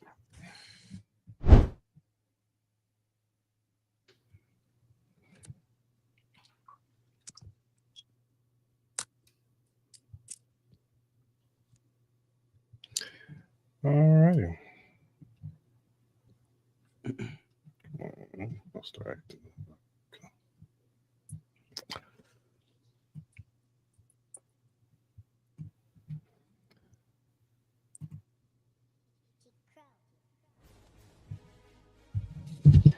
All right, y'all. We had Thursday night football.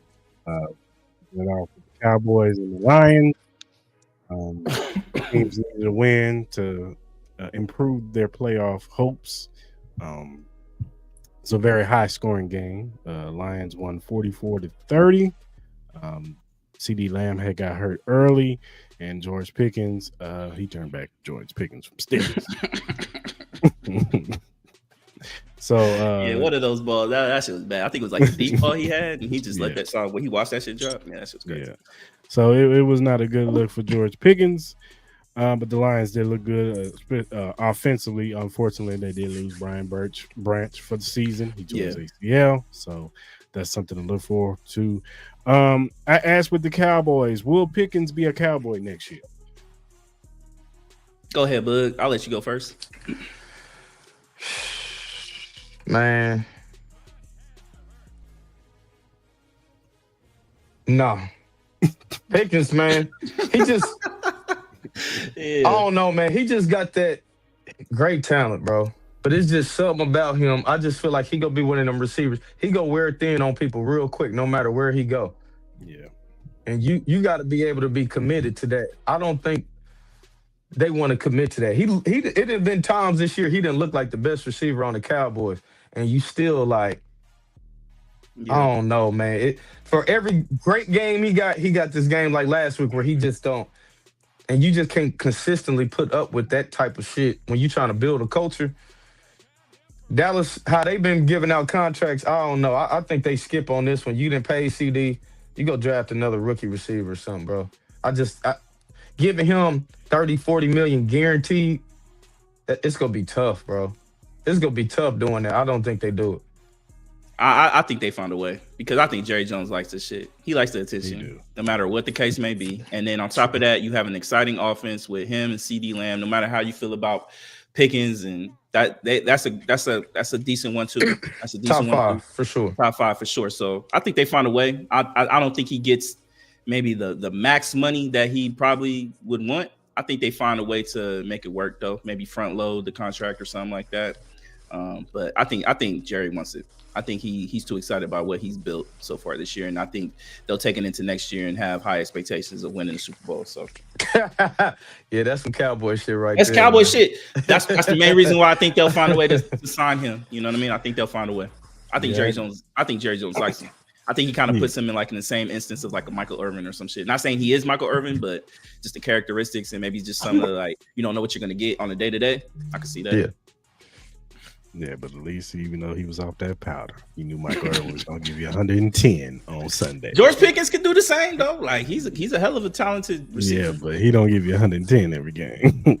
But I agree. I think Jerry Jones love that shit. Anything to get him in the headlines, he gonna do it. So he want to keep that core together. So I can see them get something done.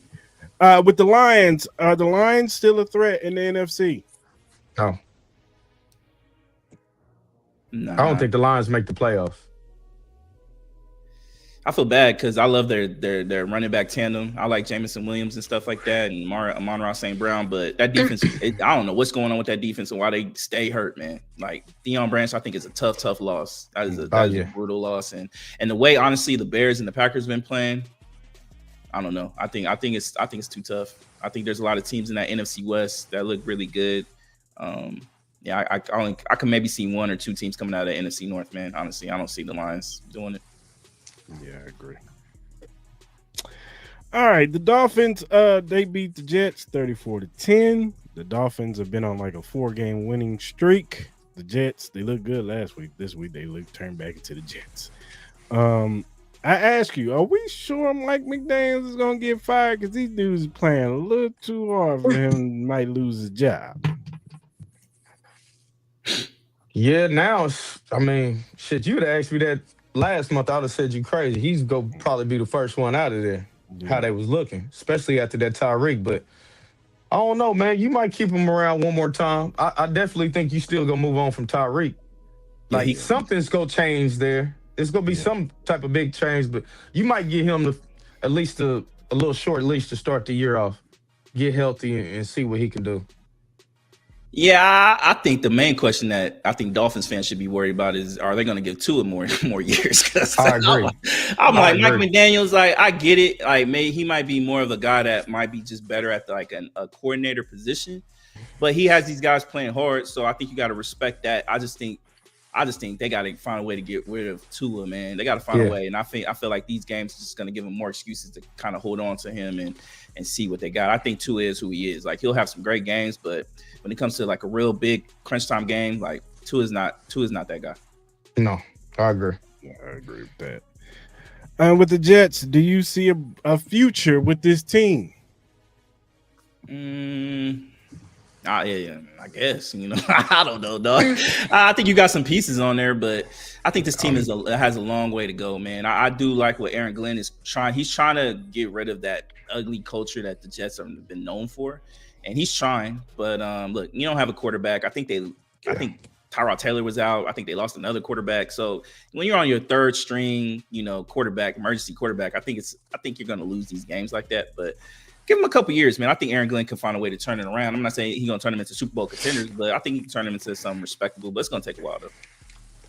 Like you said, it's all about the quarterback, bro. If they don't get no quarterback, you could be having the same conversation next year, Ramal, bro. The exact same time, the exact same conversation. If they don't go get a quarterback, none of this shit matters. So let me know if they get a quarterback in the draft or this all season, then we can get a better answer. Until that, I'm saying no, the future is not bright. That's just me.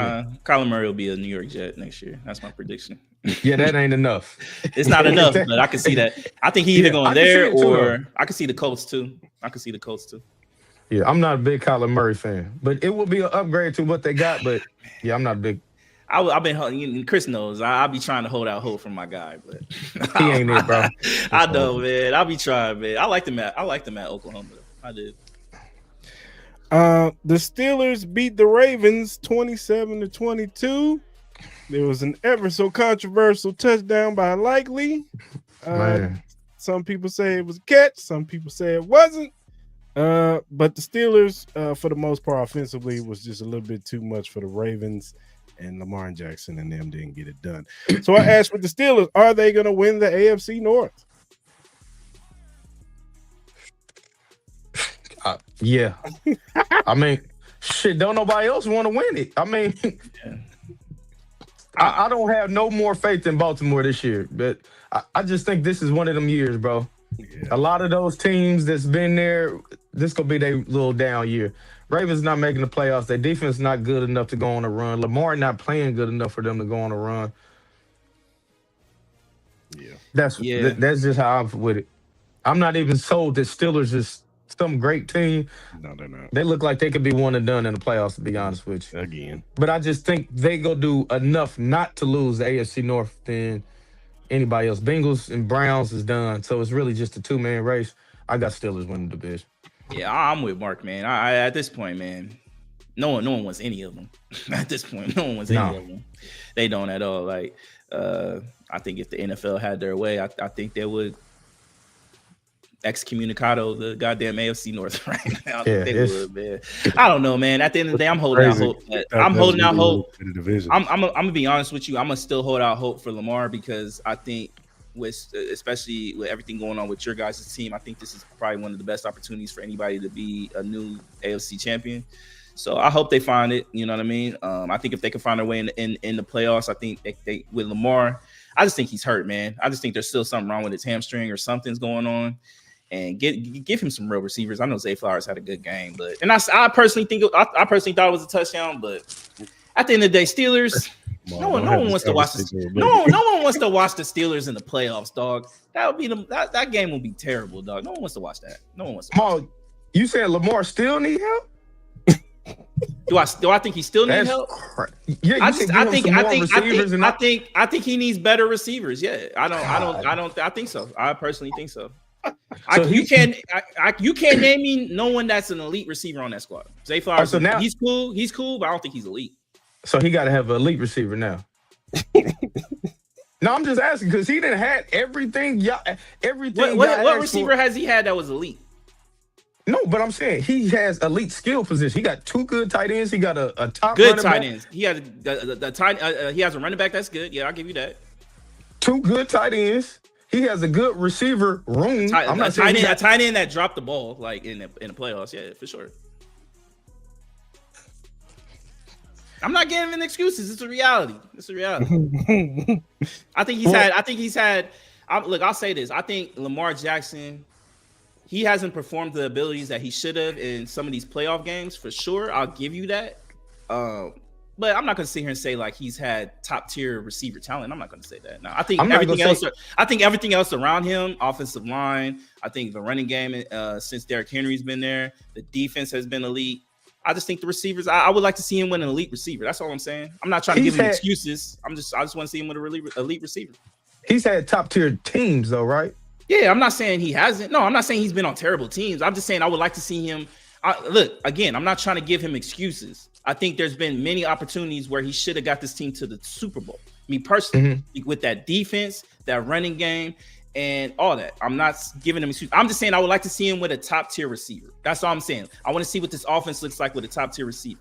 That's all. That's all I'm saying. That's all. Let's get him a top 5 receiver now. Then it won't be. So after that, it won't be no more excuses. Damn, you hate Lamar. You hate Lamar like that? No, I don't hate nobody. I'm just saying at some point. I mean, damn, he done had the best team, the best running back, the best. I'm offense. not saying that. I'm not saying that at all. I said I'm not trying to give him excuses. No, I'm not saying you. I'm just saying. I'm just naming everything he didn't had in his career. He didn't have the best defense, the best offense, the best running game. I guess now we got to just add he got to have one of the best receivers. When he get one of the best receivers. Well, you want me to be honest? I low-key think Harbaugh has been a detriment to a lot of this shit though, because I think it's time to move on. I think it's time to move on from Harbaugh. Yeah, I think we need a new voice. And I think they need new OC. I think they need a new identity. That's me. I think they still need to be a running game heavy, but at the same time, Lamar Jackson, I know he's not old, but you don't want to wear him out like that. I think that's why I want to see him with a top 5 receiver. I don't want to put too much on his legs. You know what I mean? That's all I'm saying. But as far as everything you've been saying, as far as like what he's had, I agree with you. I think there's no excuses for him. Like he's failed in a lot of occasions in the playoffs where he shouldn't have. I just want to see him with a top 5 receiver. I want to see a new direction with this team. That's all. That's all I'm saying. Which my question was, the Ravens are cooked, but yeah, kind of yeah. Well, this year, they're pretty good. Yeah, they're cooked. The Saints beat the Buccaneers 24-20. My man Tyler Shuck was out there balling on Baker Mayfield. So I asked you, should Tyler Shuck get another full season? Season? Yes, season or game. No, it's a full season next year. Like, should he get a chance to deserve it? I'm not doing all that, Chris. I'm not going that far. You had a cool game. Let's calm down on that. If we could draft a quarterback, we drafted a quarterback. He looked all right. He didn't show me something to make me stop what my future plans is. No, I don't agree. Okay. Nah, do I think he should be the solidified starter? No, but again, it just depends on where they fall out in this draft because we gotta see who comes out for this draft for QB wise. It could be kind of slim pickings, you know what I mean? If you're not in like the top 3, we gotta see what's up. But I don't think he's an answer. But if you got no other choices, then I guess you got no choice. You know what I mean? Unless if you want to take a flyer on like a Kyler Murray or a Joe Flacco or Kirk Cousins, something. There's other options like I'm doing before I keep him. Just me. Yeah, let's give him the rest of the year. Let's see how he plays. Yeah, if he plays really well and he earns it, then he earns it. And it is what it is. You know what I mean? So. And another thing, y'all, Saints cat be so fucked up, so they probably can't do none of that shit we just were saying. Yeah, you know what I mean. If that's the case, all they right. Stay in the red. That's what I'm saying. They may have no choice but to have him be the starter going into next year. They stay in the red. They still suffering from all that Sean Payton stuff. Sean Payton. Hey, look, we'll give you Geno. You got Geno. We'll give you for free. Oh no. For free. And with the Buccaneers, will they make the playoffs? They They should. They're the best team in that division, I think, but they're not playing like it. Emeke, I don't know what's wrong with Emeke. I don't know what's going on. He had some bad drops yesterday too. I'm not going to blame the weather on that. They're in his hands. So that rookie fatigue. Yeah. I definitely think they're getting in just because of that division.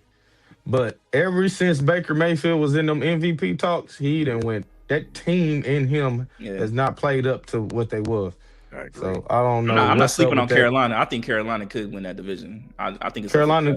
Yeah. Do they play each other this year? Do they play one more time this year? Or? I think they got one more time. They got to play. Yeah. That'll be for the division for sure. Yeah. But it'll be an epic collapse if they don't make the playoffs and the Panthers win it, because they done lost 2-3 straight. Yeah, Bucks. I ain't trying to give them excuses, but a lot of injuries fucked them up. Definitely a lot of injuries all year. But I mean, they was winning even with the injuries at first. Yeah. Oh, they play Panthers 2 more times this year, so they got 2. They got 2 shots. Oh well, Panthers definitely a live dog. Yeah. The Colts lose to the Jags 36-19. Unfortunately, Daniel Jones got an ACL tear. He is out for the season. They had Riley Leonard in there, but he got hurt too, so it's a possibility he might not be playing this week. He got hurt? He got hurt too? Yes, they said he had a knee injury, so he might not be playing. He actually looked pretty decent yesterday too. So, with the Colts, they will lose the last 4 games. Yeah, true. Yeah. Okay. Yeah, it's very true. It's just a wrap. It's just a wrap, bro.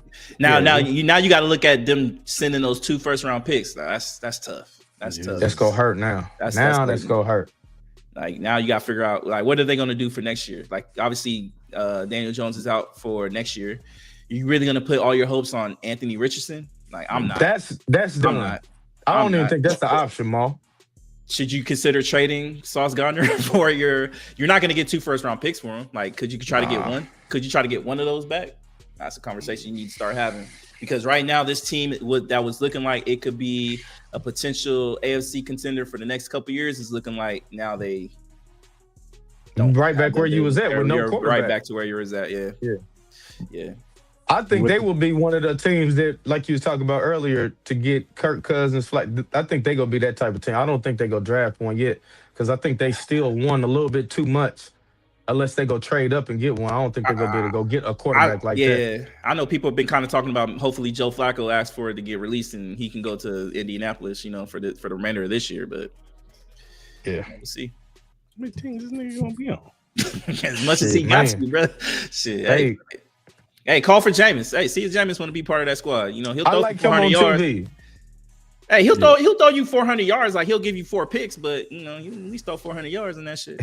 Stay on TV, man. I think we haven't seen enough of Jameis. I mean, I like him. I like his personality, but you putting your future hopes on Jameis Winston in 2026. You gotta have a Hail Mary at this point. You put a lot of stock into this season, so why not? Yeah. With the Jags, their record is fraudulent. No, I think Jags. No. Go for it. Oh, my fault, Mal. But no, I don't. I think Jags. I think they might get hot. I think they one of the teams AFC that could get hot and make a run this year, man. They can run the ball good. They got good defenders. They create turnovers. Trevor Lawrence has weapons. If Trevor Lawrence can play like he's supposed to. So I think Jags could get hot. No, I don't think they're fraudulent. Nah. I think you gotta go based on their record. I'm not gonna say they're fraudulent. I know Chris wants to say yeah because he hates that team, but no, I don't like Trevor Lawrence. I'm gonna give him respect though. Like they've been winning.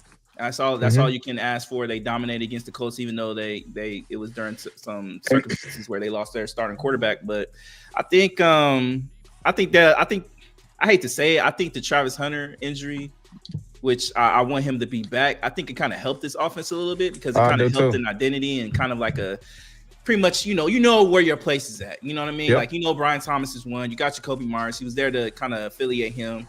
I think he's a better. I agree. Yeah, it's addition by subtraction, unfortunately, because I think they were trying so hard to have him play both sides or be featured in the offense. When reality, just keep him on the defensive side, find some special packages for him on the offensive side. But Jacoby Myers is a better receiver currently right now than Travis Hunter. Sure. I think it helps the offense out a little bit better. Travis Etienne, he's kind of had a resurgence type of year and same as Trevor. So I think they're cool though. I think they'll be competing for a championship. I don't know. I can't say that. But I could see them maybe sneaking into the AFC Championship game or something. I don't know. It's a possibility. For sure. The Titans beat the Browns 31-29. We got the Cam Ward and Shedeur Sanders show. Shedeur Sanders had a really good game with 330-something yards and 4 touchdowns, 3 passing, 1 running in. But there was a little controversy. The Browns could have won the game, but Stefanski took Shakur out for the 2-point conversion. So I asked for the Titans, can we get Cam some help?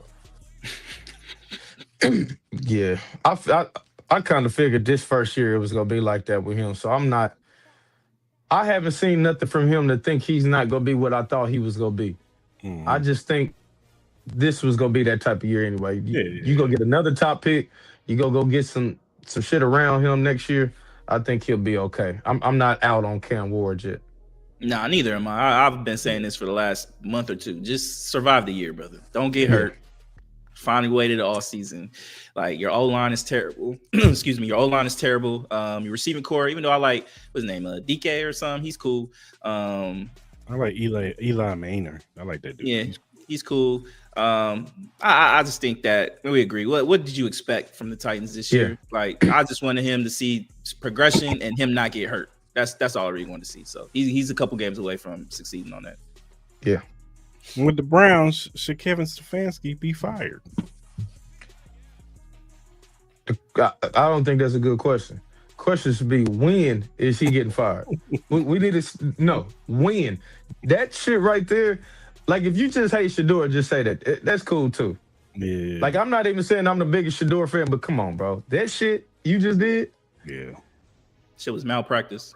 Yeah, it's kind of hard for you to do that and then go back in that locker room and say, man, we trying to win now. It looked like you don't want what's best for your team when you're doing shit like that, bro. But he got 4 touchdowns, bro. You just said 4 touchdowns. Yeah. You taking that out with the game on the line? Come on, bro. Come on. You just made it so predictable. They've been doing that every time. Every time he scores a touchdown, they take him out and they try to do this bullshit 2-point conversion with Quinshon Judkins. Like, it works every now and then, but it gets to a point where people are just expecting that. Like, I'm tired of the excuses for Stefanski. Like, oh, I like his daddy from back in the day. God rest his soul. I think, and then just the coach of the year shit. Like, that shit was so long ago. Like, who cares? Like, my brother, he has done a lot of things that have been a detriment to the squad.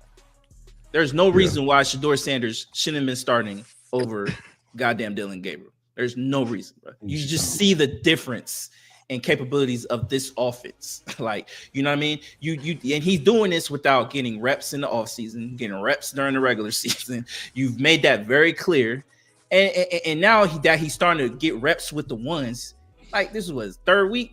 He already looked better than everything. He looked 100 times better than anything you've had the last 4 years. Not a good look, bro. So you decide to take him out in the most, and just say you want to lose or whatever the case may be. But, like, bro, that was so, he needs to be fired, bro. But you know what? With that Mal too, and last week I heard some whispers, and his team leaked it, that he will be, when he leaves the Browns, he will be a top coach candidate. He ready to go too. I don't know if it's him and the GM. They're not on the same page, but I think it's going to be best for both of them just to go. Well, obviously, Chris, because you drafted 2 quarterbacks. Yeah. And then you just how you handled that right there. Yeah, how you handled that already just tell me that you shouldn't even been the coach to start this year, or he shouldn't have been the whatever the case. That shit's not going to work when you do that. That shit right there already set the tone for what type of season you was gonna have. So the shit he doing now, Maul and Chris, is not really no surprise, because we've seen this type of dysfunction all year. We've been trying to ignore it. No, this is a dysfunctional franchise when you do that. No, yeah. No, go ahead, Chris. Go ahead, Chris. And there's a report that they're bringing Deshaun Watson back next year. Which Yeah, is that crazy. can't happen, bro. Which is crazy. That Which can't is happen, crazy. bro. I'm like, bro, and then him being a top tier candidate, I don't even think he should be a top tier candidate. What has he done to be a top tier candidate? Like, he hasn't done anything. Like, okay, you're giving me 2 head coach of the years that was so long ago, and then now you can't even do what's best for your team currently. So what I would expect you would do it for my franchise. If the Raiders chose to hire Kevin Stefanski, I would be so fucking pissed, bro. I would be so pissed because we're gonna be where the Browns are, terrible in a bad situation. I think so. Huh? Well, we already there, but yeah. Oh, okay. My fault, ball. But you know, what I mean, I just mean it's going to be extended. It's going to be extended more than I think it was. Y'all better relax because I'm about to start flaming y'all motherfuckers quick when y'all name come up. Welcome to the clique. Welcome to being ass. The Commanders get smoked by the Vikings 0-31. Yeah, terrible. Shout out to Zach Ertz, man. Speedy recovery, man. That was crazy. That was nasty. Yeah, that was nasty. And Jaden Daniels got hurt in this game too. Sit him down, Chris. Yeah, I asked, why was he even playing in the game? You gotta see him. There ain't no answer for that. Yeah, there ain't no. There's nothing you can say about that. It's sit him down, bro. Like you said, the season's been over. You wasn't making a wild card or winning your division, and he been banged up. Yeah, he would have got that. Yeah, I'm still forming him. We putting you on ice till next year. We know you didn't already showed us what you can do. We're not about to have another RG3. No, we're not doing pretty much that, mimicking what they did with RG3, running him into the ground for no reason. We're not doing that, bro. But RG3 had better. They had a playoff team that year, so exactly, it was more understandable. They was actually fighting for one. There was actually, and they made the playoffs, and they were in the playoff game. And he got hurt in the playoff game. That's more understandable than what they're doing to Jaden Daniels. This is also malpractice in a sense. I'm like, what are you doing? Yeah. There's nothing to play for. Sit down, Debo. Sit down, Jaden Daniels. Don't play Terry McLaurin. Play these young guys. See who's going to be a part of your squad next year, who can get a spot or be at least make the training camp, and then go from there. Like, there's no and get reason that draft pick. Yeah, get that draft pick. Like, you got your quarterback, bro. Yeah, get you a top tier O line. Get you some pieces. Yeah. Add some defense, whatever. Yeah. With the Vikings, does JJ McCarthy deserve another season? Hell nah. He sucks. Bro, he sucks. I'm sorry, bro. Like, I haven't been a fan of him, and I look. Shout out to JJ. You know what I mean? Like, he won a championship with Michigan, but goddamn, free Justin Jefferson, bro. He tired, bro. I feel bad, bro. I'll be watching Justin Jefferson like, damn, you look good in red, bro. Come on. We had Sam Darnold and Daniel Jones before Daniel Jones. We had both of those cats, and you chose JJ McCarthy. We went from being 14-2 to now we ain't even sniffing a division. Yeah, he just I don't know, bro. You ever just watch somebody not be impressed by nothing? You like, damn, bro. I want to.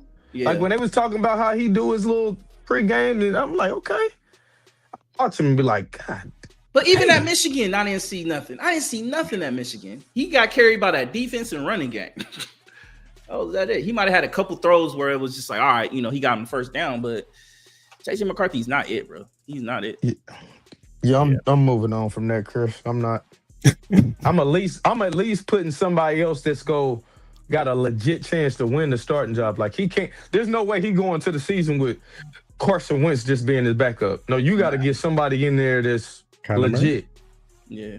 Legit. Yeah. Yeah. I just told you I'm not a Kyler Murray fan. He's an upgrade for sure. 100% upgrade for sure. 100% upgrade. Seahawks beat the Falcons 37-9. Look, man, the Falcons suck, man. Let's just call it. Yeah. Raheem Morris he's not gonna survive this. But Seahawks, are they Super Bowl contenders? Yeah, I think. Who that quarterback? Sam Darnold. I think they are. Yeah, Chris. I can't. I like their system, man. That Kubiak, that system, that zone block is that shit is one of my favorite systems, period. I love it, and it does work. I just got a problem with putting my money on Sam Darnold in January, bro. I do too, but He I could hear you. do it, bro. I He love this could do defense it, though. Mo. I like this I love defense. Though. I defense love is fine. I like it, but at some JSN is point, it's probably the gonna get best to right there. now. To this at least this season, JSN is the best receiver this Oh, season. for sure, yeah. But it's gonna get that point of time in this year, and he might overcome it. But he's gonna have to do it. Yeah. There's And no it just- excuses for him no more. He has to succeed. He couldn't do it with the Vikings. He just starting to look like he's getting it. Like, Yeah. You know, Rashid Shaheed had that big return during the game. So and even I don't in think the offense, he's starting to look good. I just don't think there's any more excuses for Sam Darnold. I agree with Bug though, that in the sense that it's hard. I'm not gonna put my money on that shit, but he has no more excuses, man. He has to survive. Yeah, for sure. And then with the Falcons, it's time for Raheem Morris to go. You think he's like the first coach to get fired? Yes, it's time. That team just looks out of sorts, man. They don't even look like, and they got talent. It's not like they're devoid of talent on that team. Mm-hmm. Like, you got a number one in Drake London. Like, I had my questions going into the season with Drake London, but this year he's shown he's a number one wide receiver. Yeah, for sure. Yeah.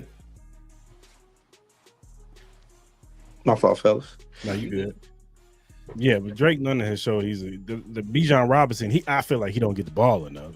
They have this enamored with Tyler Algier, and I think Algier is a good running back. But it's just like, well, God damn. Well, I just think they get the ball to Algier. I don't get that either. And then I still am not a fan of them. Like, you sign Kirk Cousins, but then you draft Michael Penix, knowing his injury problems, and now you got the injury history. Now you got his knee out, so he's probably going to be out majority of next year. So who's going to be your quarterback? I know you're not going to rely on Kirk Cousins. Shit, how you paying them? You better. I mean, you might as well now. Yeah, that's true.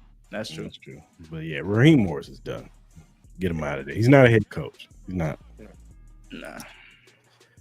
The Bengals lose to the Bills 34-39. I swear for God that this fourth quarter pissed me off. That was a good game. Back-to-back fucking interceptions by Joe Burrow. What team y'all hate the most? Bengals or the Bills?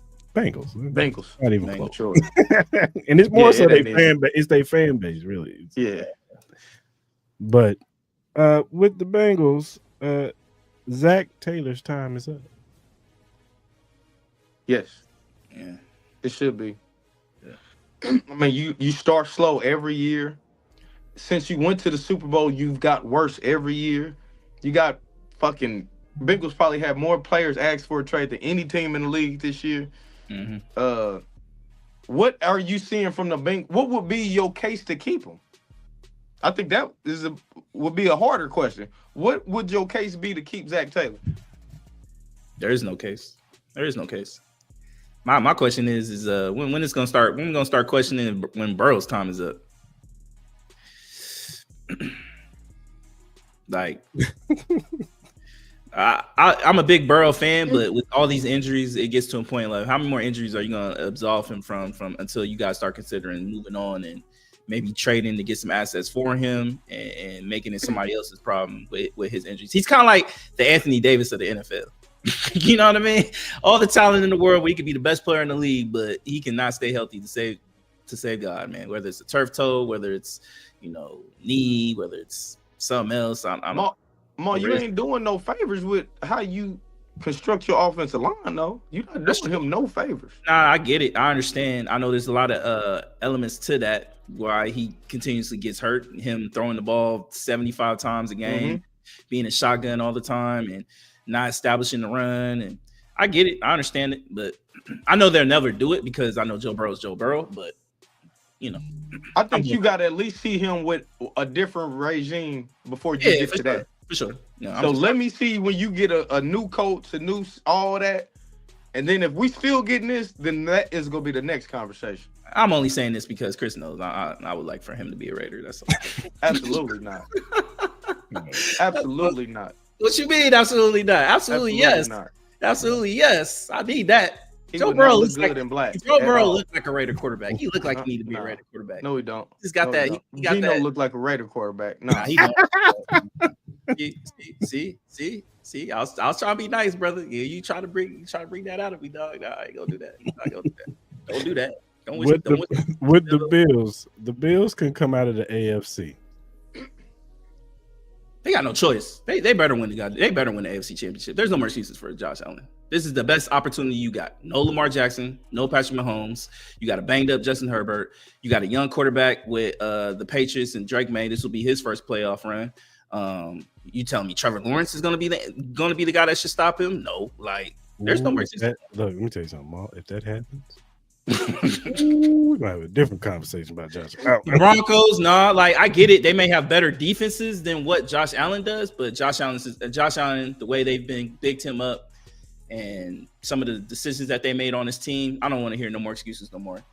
Patrick Mahomes, in your kryptonite. This is your time.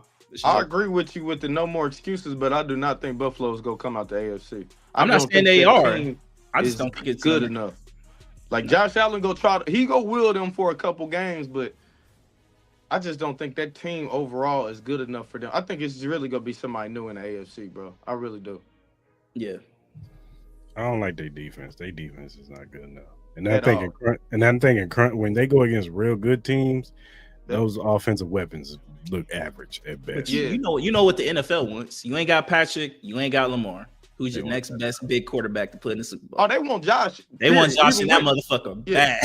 They want that motherfucker in there bad. The next one, I would say probably be Drake May. The next one would probably be Drake May. But that's it. Yeah.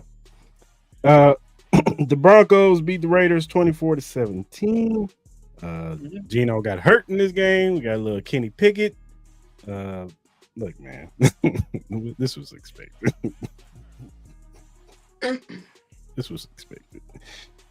With the Broncos, are they a real contender in the AFC? Yes. They got a good defense. They got a Super Bowl winning coach. They got skilled position players. I'm not so high on Bo Nix, but when the situations work for you like that, I think it could work. I don't think he's close to being no elite or up there, but they defense been playing lights out, and Surtain just about to get back. So they defense could even be even better. In January, you got to be able to play defense like that. I think they are contenders, yes. Oh, yeah, Surtain back. He was out there locking motherfuckers up the whole goddamn game. Even this though his first game back, right? It was his first game back. Even though he played against the Commanders because they. Oh, he did. Oh, okay. Because they talked about that one touchdown to Terry McLaurin was a pick play. It was it should have. Oh yeah. I remember that. Yeah, I remember that. Look, man. Look, there. Besides Brock Bowers, they ain't really much to guard out there with my Raiders. But do I think they're Super Bowl contenders? Yeah, I think this defense is Super Bowl contending. I think they're up there with the Texans and the likes of them. I love RJ Harvey. I think RJ Harvey is really improved as a running back throughout the year. We saw that. He had a big key first down. So yeah, Bo Nix. We've seen quarterbacks of the likes of Eli Manning and Joe Flacco win the Super Bowl. I think Bo Nix can too. So yeah. I think the ball is just bouncing their way this year. Mm-hmm. Yeah. And look, I just think the ball is bouncing their way this year. Like, because there's been some tight games, man, and they just get in the fourth quarter and Bo Nix turns into a different quarterback all of a sudden. He makes all the right throws. Is, like you said. Yeah, he just makes all the right throws all of a sudden, and they win the game. It's like, all right. Yeah, and I know you ain't got no question about the Raiders. I do have a question for the Raiders. Oh, go ahead. I'm surprised. Is Fernando Mendoza going to be your quarterback next year? Yeah, we're the number 2 pick. You know what else I want? Look, this is what I want. This is my layout. Hire Robert Saleh to be my head coach. Hire Brian Daboll to be my OC. Get Mendoza, and I'll be cool with that. I think Robert Saleh, I know he gets a lot of flack with certain instances with the Jets, but I think that he can build a program, and then I think he can get our defense in the right direction. And I think Brian Daboll is one of the best developers of quarterbacks in the league. Me personally, I don't think he's a great head coach, but I think he could be a really good OC, and I think they could change some culture in the Raiders. That's kind of my direction on what I want now. That I think that could be realistic if we fire Pete Carroll and all that. That's kind of what I want. Should have been fired yesterday. Yeah, he should have been fired. Yeah, he should have never been hired. The Packers beat the Bears 28-21. Packers were up a couple scores, and then the Bears came back. But at the end, Caleb Williams throws a game-losing interception in the end zone, which Packers end up prevailing at the end. As with the Bears, is Caleb Williams a great talent, but not consistent? Yeah, I'm not all the way sold on Caleb Williams yet, man. When I say not sold, I'm saying for him to be a first overall pick, I don't be seeing that. I'm not saying he's horrible, he's a bust, but I don't be seeing that first overall pick in him. I got to see some more out of him. I do. I think he makes first overall pick throws. I get it. Some of the decision making isn't all the way there, but some of the throws he does, there's only a certain amount of people that can do it. Mahomes, him, and maybe Josh Allen. That's it. Like there were some throws that he did yesterday that were amazing. You know what I mean? So now, are there instances where he makes some boneheaded decisions? Yes, absolutely. Maybe not. Maybe this up here isn't number one, but I think talent wise, I think he's number one. I think he still has some ways to go, but I think he'll be fine. And with the Packers, are they Super Bowl contenders? Look, man. Chris knows how I feel about the Packers, man. Like, look, I still think they have a mediocre receiving core. Like Christian Watson, I think Jaden Reed is their best receiver. I like Watson as a stretch guy, but he never stays healthy. Everybody else, like Romeo Dobbs and all them, I'm not a fan of. I love their running back core, but I agree. I heard Boogie when I first got on before we came on, where you kind of talking about Jordan Love. I'm the same way. Like it's something about Jordan Love. Like you could throw the ball like Aaron Rodgers, don't mean you Aaron Rodgers. You know what I mean? Like it's kind of like that instance.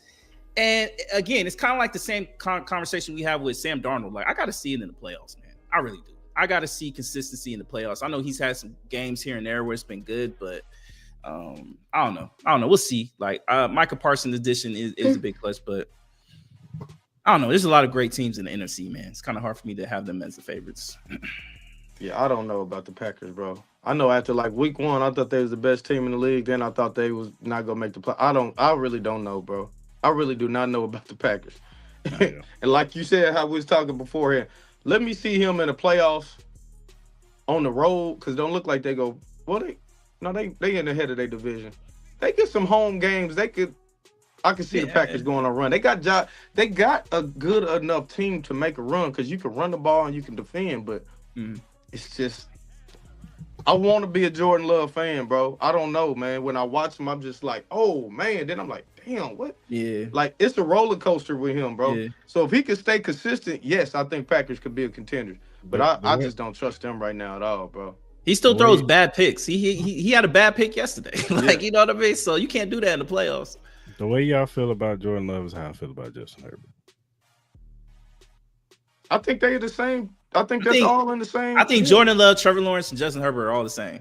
I put them all in the same category, me personally. They all should be better than what they are, but I'm gonna tell you the only difference in all those three that you just said. I think Justin Herbert, if he had the situation that these other ones had, I think he would have already won. I don't know, man. I don't know.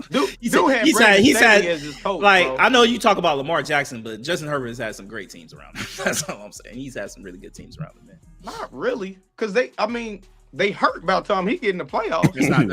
That's not my problem. That's not my problem. I'm everybody's just saying hurt. What we see though. I get it. Losing to Jacksonville when you was up like that, there's no excuse. There's no excuse for that. So we no excuse for that. But I'm just saying he had Brandon Staley, then he had his first year with Harbaugh, and now the Chargers hurt again. So it's already the excuse. So I get what you're saying. I get what you're saying, Mal. Everybody's hurt. If you made me, everybody's hurt, dog. If you made me pick between them three, I'm taking Herbert over Lawrence and Jordan Love. Just me. If I had to choose between those three, I would probably pick Herbert. But even then, I'm still like, I'll pick you, but do I think you can get me over the hump? I don't know. Taking Love. At least Love won a playoff game. That's true. Well, shit, Trevor Lawrence did too, but Trevor Lawrence did too. But that don't mean nothing, because I'm definitely taking him last. I know that. Yeah, we'll see. Honestly, I think they're all gonna have a opportunity to prove us all wrong. So for sure. And we get Jacksonville versus Green Bay in the Super Bowl. I'm not watching it. I think an NFC West team is making the Super Bowl. That's what I think. Don't sleep on the Niners, man. They 9-4.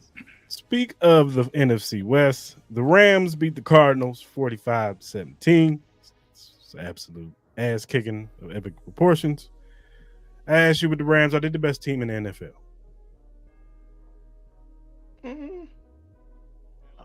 I'm mad. Yeah, I would say yeah. I'll let you have it today. I ain't gonna argue with that. They well coached. They can score. Great skill position players. They can get to the court. Like, I'll give you that. I like the Rams. They got it all. They had a bad loss against the Panthers, which is it's a little iffy, but look, if they didn't lose that Maul, like you said, I don't even think this is a question. It's a question. Yeah. I just think maybe it was just a bad game. You know how you travel from LA to Carolina, early morning game. We know how those things could be kind of tricky. Look, man, they got a coach I trust. I think he's one of the best coaches in the league. They got a quarterback I trust. They got 2 running backs who are elite. I think Blake Corum could easily be a number 1 running back with Kyron Williams. You got 2 elite receivers. You got great tight ends. Your defensive line is one of the best. Your cornerbacks, your mid, your second level, your third level can win you games. It's a good thing, bro. It's a great overall team, man. If you want to say they're the best, go for it. The only weakness they have is their corners. They're not the greatest corners. They're good. Not the greatest, but they're cool. When you get pressure, they're cool. You know but that. Yeah, that's what I'm saying. Their defensive line is so good it don't fucking matter. Yeah, I'm just saying I think they can win you games. Like they're a liability, but not to the point of where it's like they can lose you a game. You know what I mean? And with the Cardinals, what should they do in the offseason? Blow it up. Blow it up. Blow it up. Kyler Murray done. We know that's done. Yeah, you get you a little pick for that. Try to go get you another quarterback. Start this shit all over again, bro. Build up the confidence in Marvin Harrison Jr. again. I like some of the pieces that they have. I like Greg Dortch, Marvin Harrison. You got McBride, who's probably a top 2, top 3 tight end in the league. You got some pieces on that defensive side. Yeah, you need a quarterback. I don't know what they're going to do with their head coach. I don't know. You know, they could change their head coaching position as well. So we'll see. But I think they got some pieces that can move along. They just got to find a quarterback and a new identity. And last but not least, we done, right? Nah, we ain't done. We ain't done. Shit, it was another game. Yeah, the best one of them all. The Houston Texans beat the Kansas City Chiefs. Yeah, y'all say it louder. Say it louder. I didn't even hear you. Say it louder. What we lost, nigga. Oh, okay. Damn, man, got used to be the horror. Damn, why'd you have to capitalize that shit? That shit's crazy. It's a lot of coaching malpractice last night. Go ahead, guys. Get it off your chest, man. A lot of bad drops last night. My man Mahomes out there struggling, man. Damn. And this is the best defensive performance we've seen, especially in that second half. Like Chris Jones and then woke up. Chris Jones balled out, man. Shout out 95. The pass rush was actually getting home. Yep. First time this season. Noah Williams was actually out there balling. Noah Williams was playing good. Even the offensive line, as hurt as it was, hey, Esau Pole, he did his job. We didn't hear nothing from Hunter. He did his job. He did his job. Now, Caliendo, that's another story. That dude was getting worked all night. But it was just bad. Everything that went wrong on offense went wrong. From play calling to drops to just everything. It was just a bad game. And it encapsulates the Chiefs all season. Can't get out their own way, man. Yep. Had opportunities to win that game.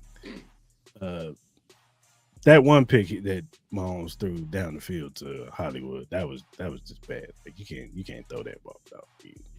You can't throw that. But outside of that, the other 2 picks, they were tip up, so it was just like whatever. Travis Kelce, I still don't know how Travis Kelce dropped the pass into my man Al Shahir's hands, like for an interception. I still don't know how he did that shit. But yeah, man, we need changes. Changes.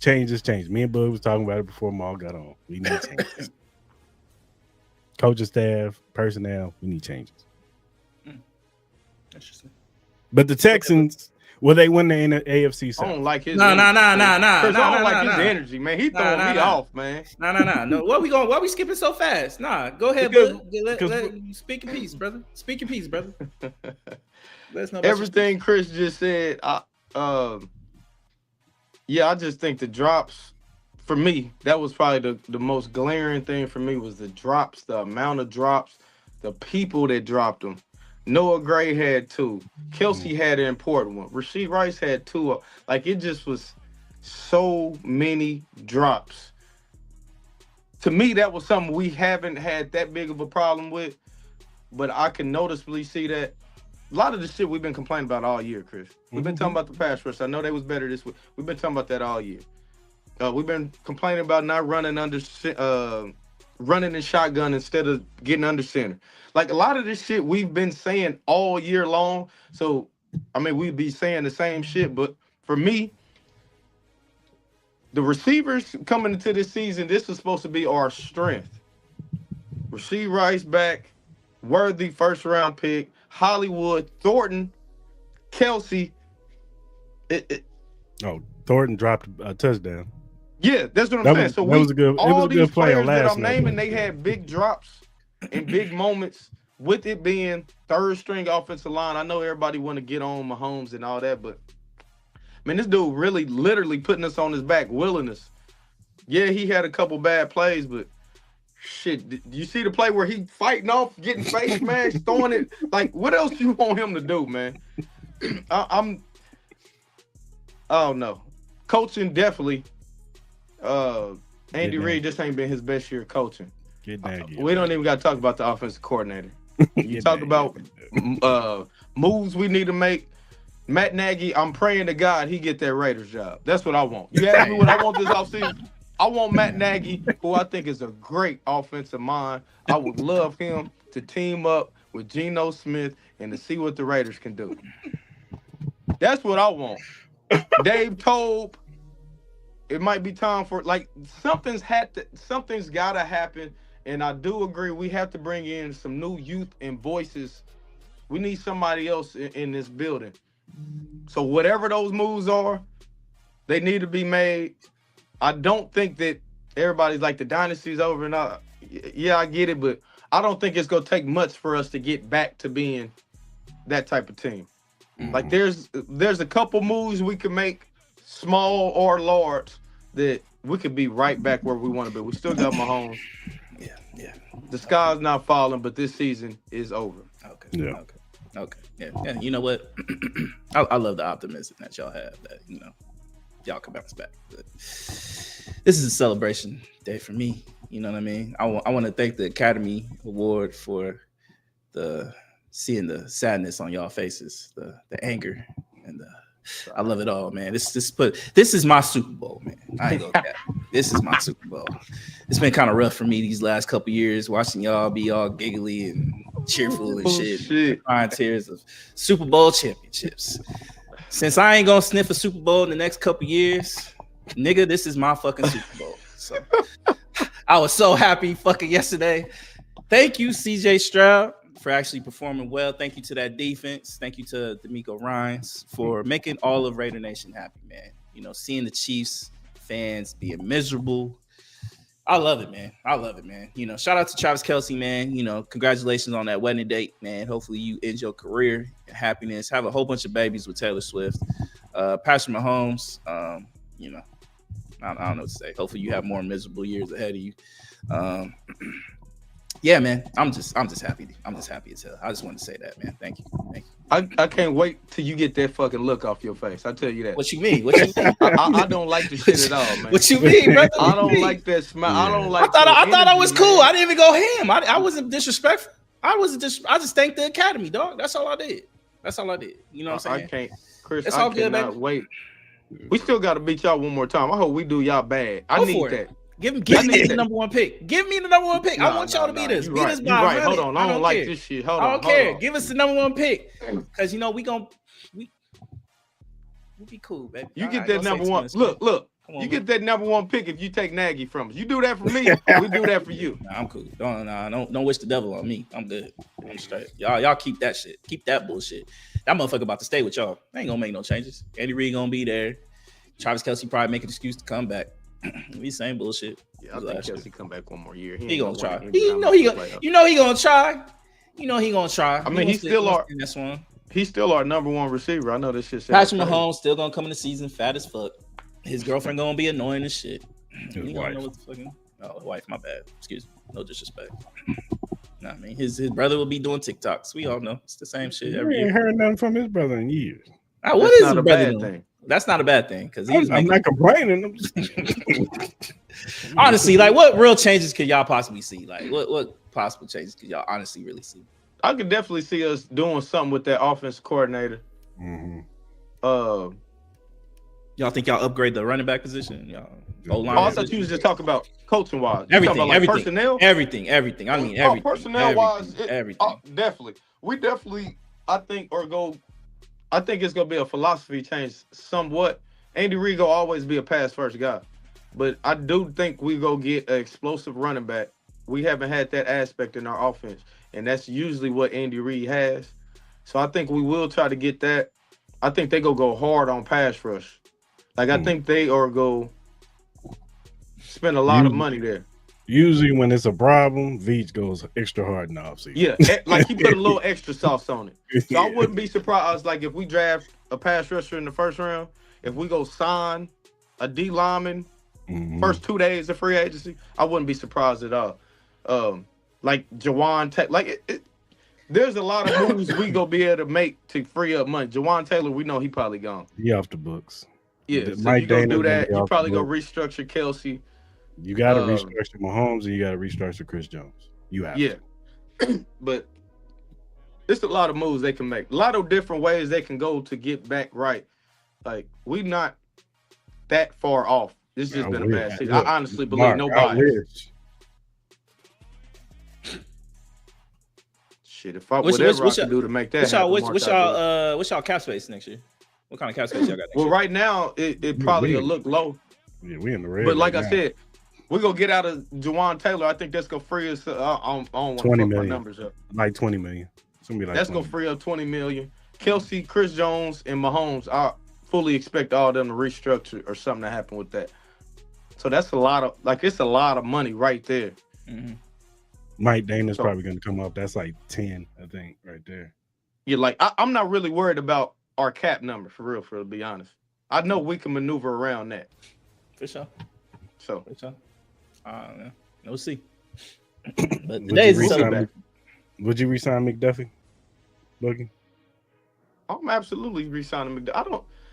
I don't, bro. No, he had a bad game against CD Lamb. I give you that. The motherfucker ain't gave up 40 yards in no game before that game. Like, he got hurt this last week, but I just feel like, why create another problem with all these problems you already got? Jalen Watson is gone. Yeah, he's going to get somebody's paying him. That was a great. He's gonna be a Raider next year. I already see it. Don't go to the Raiders, man.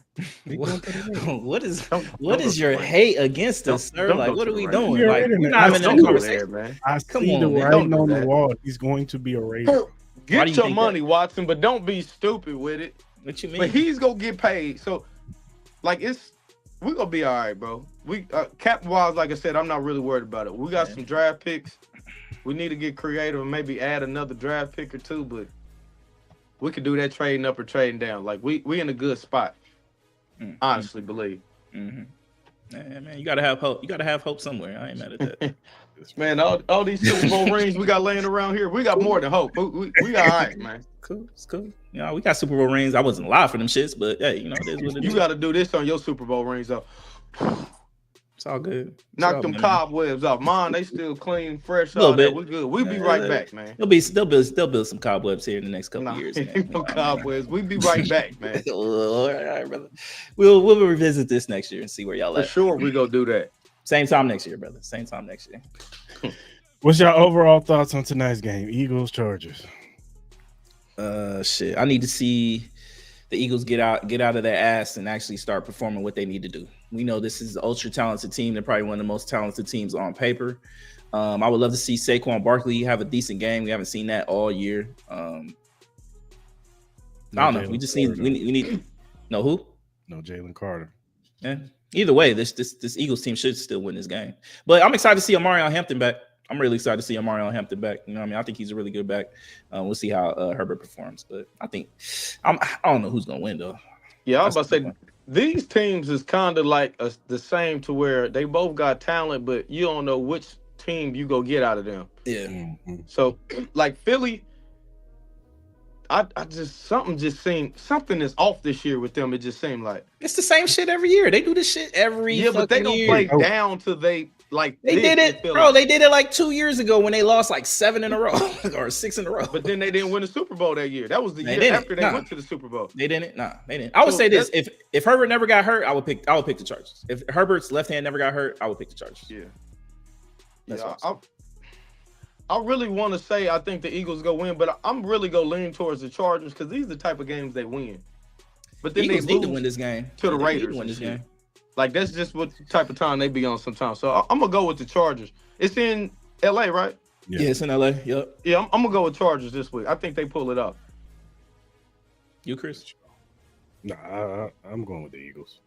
I just think that Herbert injury is just we got to see. I got to see if I got to see. Yeah, I got to see. You know, maybe they'll rely a lot on. I know that's not it's non-throwing hand, but still, I got to see. Yeah, it matters. It matters. Yeah, it matters. Yeah, for sure. Because we, like, is he going to be under center a lot? Is he going to be in shotgun a lot? Like, what are they going to do? You know, all it takes is a defensive lineman.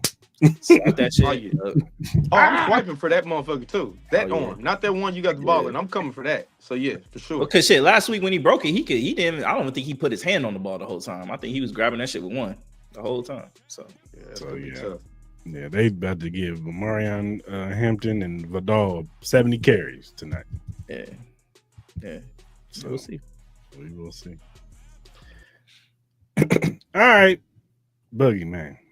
Appreciate you tapping in with us for these 3 hours, man. I know it was long. Man, I appreciate y'all hospitality. Y'all even asking me to come on. I'll for sure go be back because we go finish that Raider shit. I'm coming back for you. Don't worry about it. Yeah, we can finish that. We can finish the NBA All-Star talk. We can finish all that, brother. We ain't getting out of that either. Yeah. Nah. We go lock it back in. There's some more, man. We got some good fights coming. Y'all know, man. Just holler at me, bro. Y'all know I'm coming. You know you always more than welcome, brother. You even got to ask us. Just tell us when you want to come on and shit. You know it's on. So bet I'm with that for sure. The 107 and tapped in with us today. Yes, sir. Doing numbers too. I love it. Yeah. Appreciate all y'all. All right, Boogie, man. Till next time, man. Salute, brother. Go Chiefs, man. Y'all be smooth, fellas. Yes, sir. You too, brother. Man. That was a good episode. Really good episode. Really good episode. We can go ahead and do our real quick and do our BetUS Surefire Picks right now.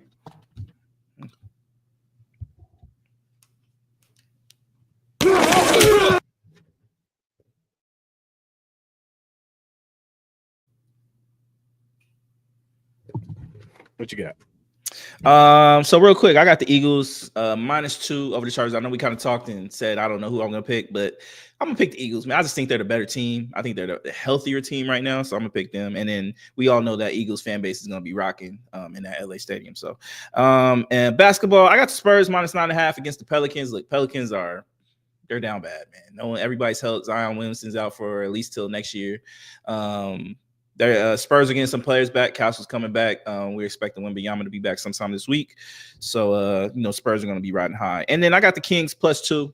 I just think against the Pacers, Pacers, they're a strong-minded team. I know they're dealing with injuries as well, but I just think right now the Kings I think they'll find a way to cover that. So, yeah, I got the Eagles -2 also.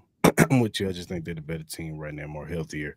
I got the over 234.5 Kings and Pacers. I'm taking the over in that. And then I like the Wolves -10 over the Suns. For sure. Go to any of our social media platforms and you can see the link for the BetUS app. Click on it. You get 125% sign-in bonus plus 10% gamblers insurance. So if you bet, you bet $100 minimum, your first 3 bets are risk free. That means 3 free bets on your first 3 bets. And if you lose your money, you keep your money. But if you win, you can win some money. So go to BetUS and sign up. And that does it for our BetUS Surefire Picks.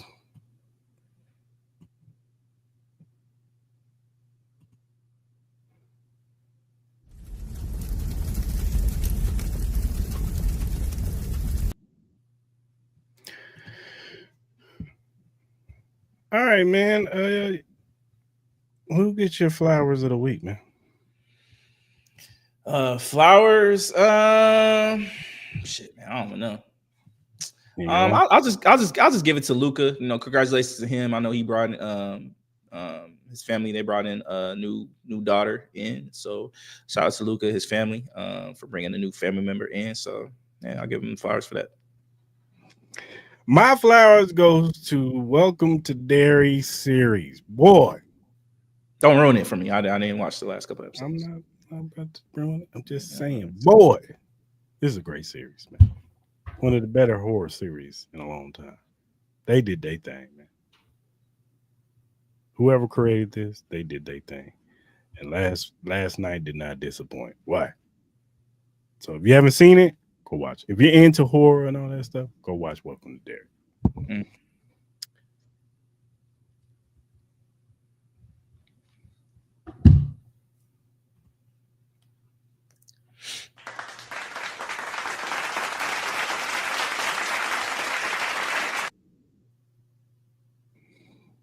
All right, man. Who gets your hell no? Hell nah. I'll give it to a little Cinnabon lady who went on her little racist rant. I don't know if anybody saw that shit. She went on a little racist rant. I'm like, anybody do that, they're gonna get hell no. It gets to a point, man. Ain't y'all tired of that shit? Ain't y'all bored? Like, come on, man. So that's a quick hell no. Besides that, nah, that's it. I'm keeping the light today. My hell no goes to this Floyd Mayweather and Mike Tyson shit. Why are we doing this? Did we not see Mike Tyson in his last fight? I don't know. Are y'all trying to put this man on a respirator? I don't get it. All money ain't good money, man. They just conditioning, man. They ain't gonna do that. They both ain't gonna hit each other. Just stop it. Don't nobody want to see this. I hope it gets 0 views. This is a mess. 2 old ass dudes in the ring. You get my hell no of the week. Oh, you know who else get my Notre Dame? Notre Dame gets my hell no. They get my hell no too. Yeah. I'm pulling up. Oh my God, bro. Oh hell no, man. What the fuck, man? Get your ass on, boy. You get your goddamn ugly ass. Oh my. All right, man. That pretty much does it for today. Appreciate y'all tapping in. If you want to donate to the Cris Style Mal Cash App, you can donate to Cris Mal Podcast. We'll appreciate whatever you want to donate to us. Whatever social media platform you use to listen to your podcast, we're available on Spotify, Apple, Amazon Music, iHeartRadio, whatever you use, we are available. First time watchers on YouTube, hit that subscribe button, that like button, that notification button. So when we go live on Mondays at 10 a.m. Pacific Standard Time and Wednesdays by 9-ish p.m. Pacific Standard Time, you jump in the lives. You can talk about these topics with us. We want to hear from you. We want to get your opinion on these topics. So go ahead and subscribe to the channel. Mm-hmm. And whatever social media platform you use, whether it be X, Instagram, Facebook, TikTok, Threads, Twitch, whatever you use, we're available at Cris Style Mal. Follow us. We'll follow you back. We're just some regular guys who like to talk sports, music, movies, and all kinds of various other things. So go ahead and tap in with us. If you have critiques or feedback, or if you have a question or a topic, and we like said topic, we will bring it up. We will shout you out, because we want to show love to those who show love to us. So go ahead and hit us up via DM, emails, or our mentions. All right, good people. Until Wednesday, hope you guys have a good rest of your day, couple days. We will be back to do our predictions like we always do, NFL predictions. We'll probably have some NBA topics. We'll do some NFL over-unders. I know we were supposed to do that today, but the show ran a little long. So we're going to push it to Wednesday, and we'll still have Maul's random news. So until and we'll talk a little fantasy league playoffs because I'm not going to be in our alibi one, but I can still talk about it. I'm number one in a couple of other leagues, so it's all good. But until Wednesday, we are out, good people. I appreciate everybody for coming out.